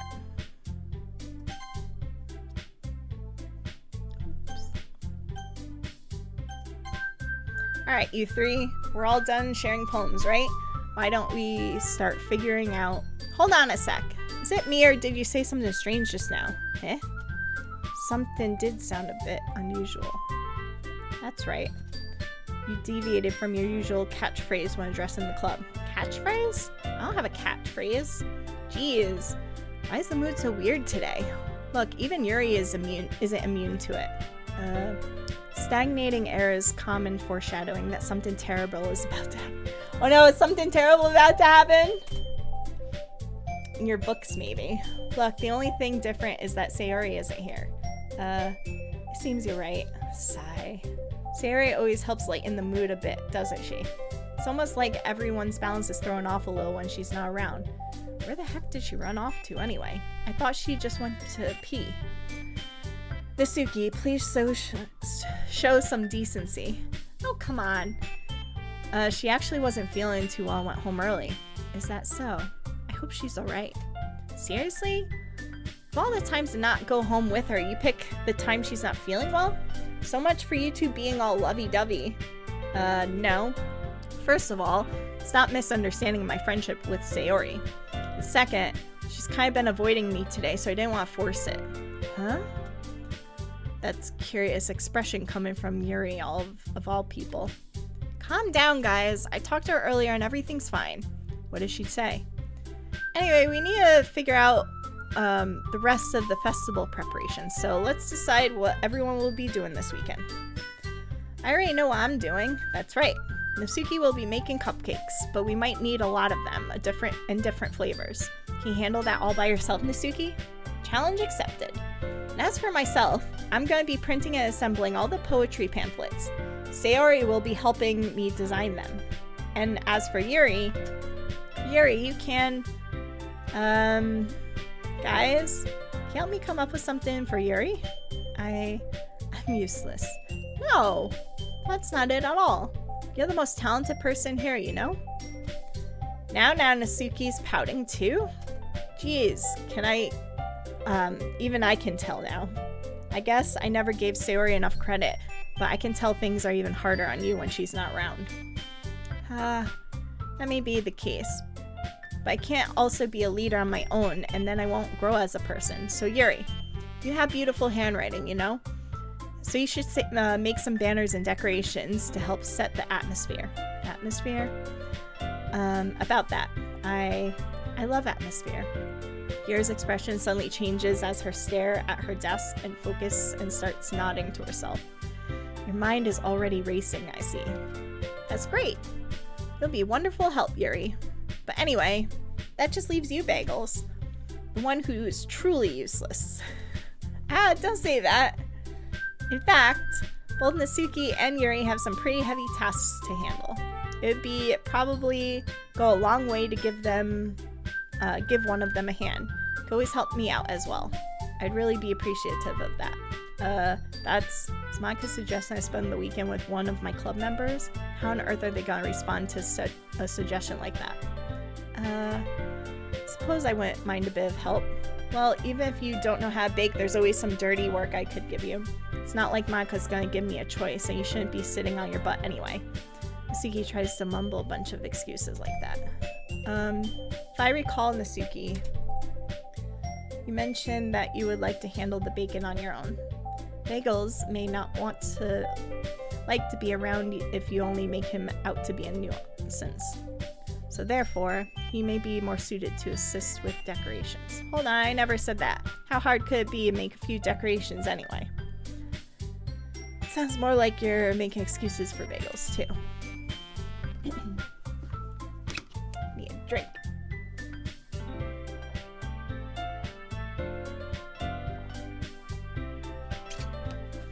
Okay. What are you saying? It'll be extremely meticulous work. And bacon isn't?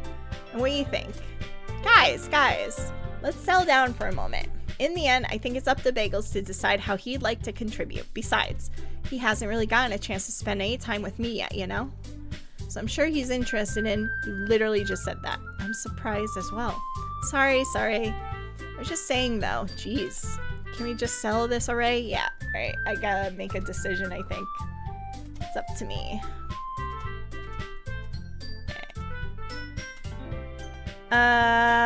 Sayori.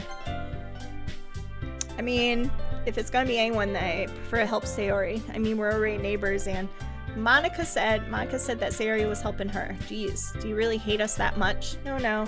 Sorry, I didn't mean it to be difficult. Alright, so we gotta pick.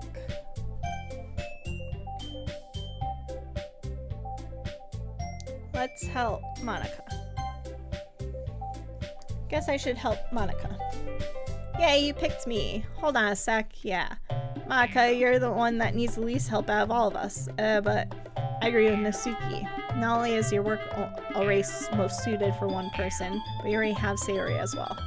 But Bagels was the one who... That doesn't matter. You were the one who scared him into picking. Oh my god. You're club president.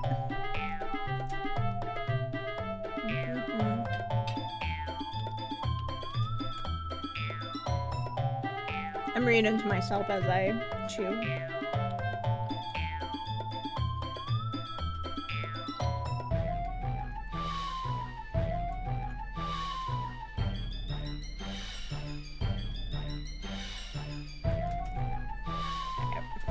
Yeah, we have a lot of work to do, you know? We won't do as good as a job if you make us work alone. Maybe that's true. Think of the club, Monica. If we want our event to succeed, then we need a prepared distribution of resources. Yeah. Gotta do the right thing, President? Okay. I get it. Sigh. Alright. I'm gonna help make cupcakes, because that's the most work out of the two.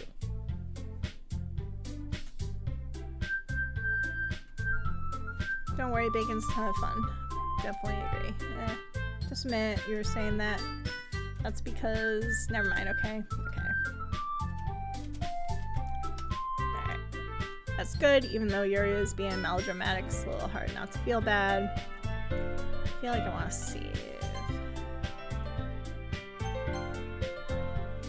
You guys excited? Yes, everything except performance is gonna be awesome.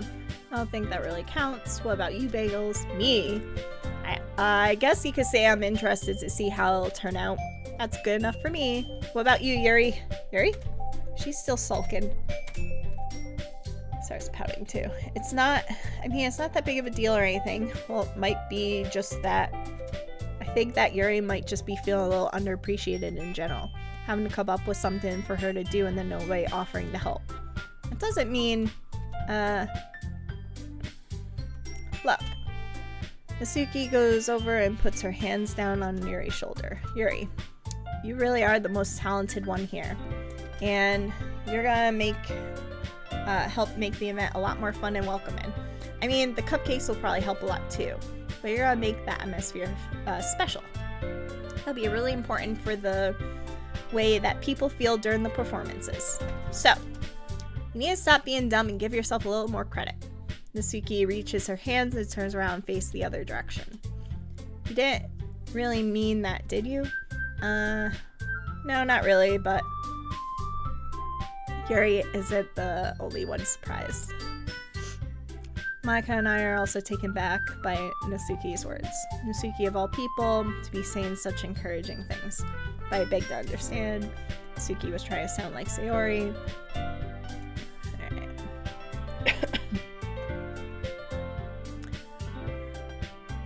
I'm sorry for being dumb.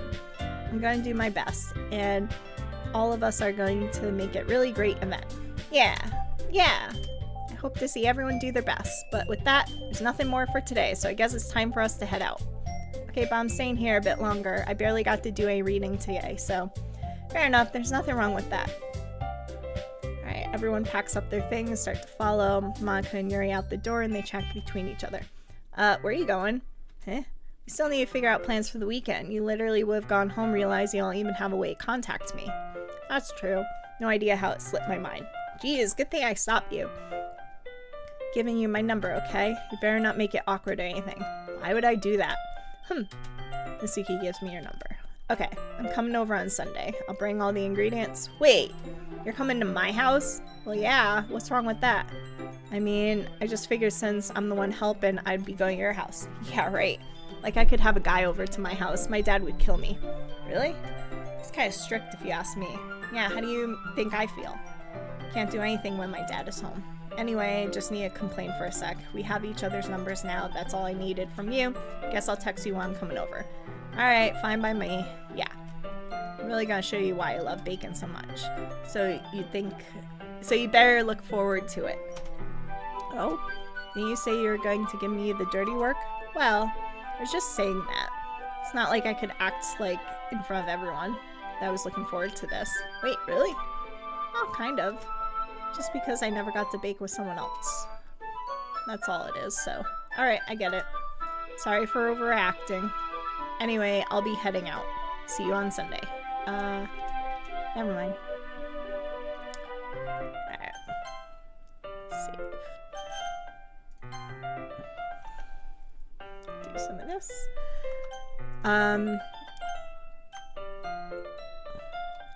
Trying to get out of this, game. There we go. Okay, so I'm actually going to call it for now, and then we'll continue another day because I'm losing my voice.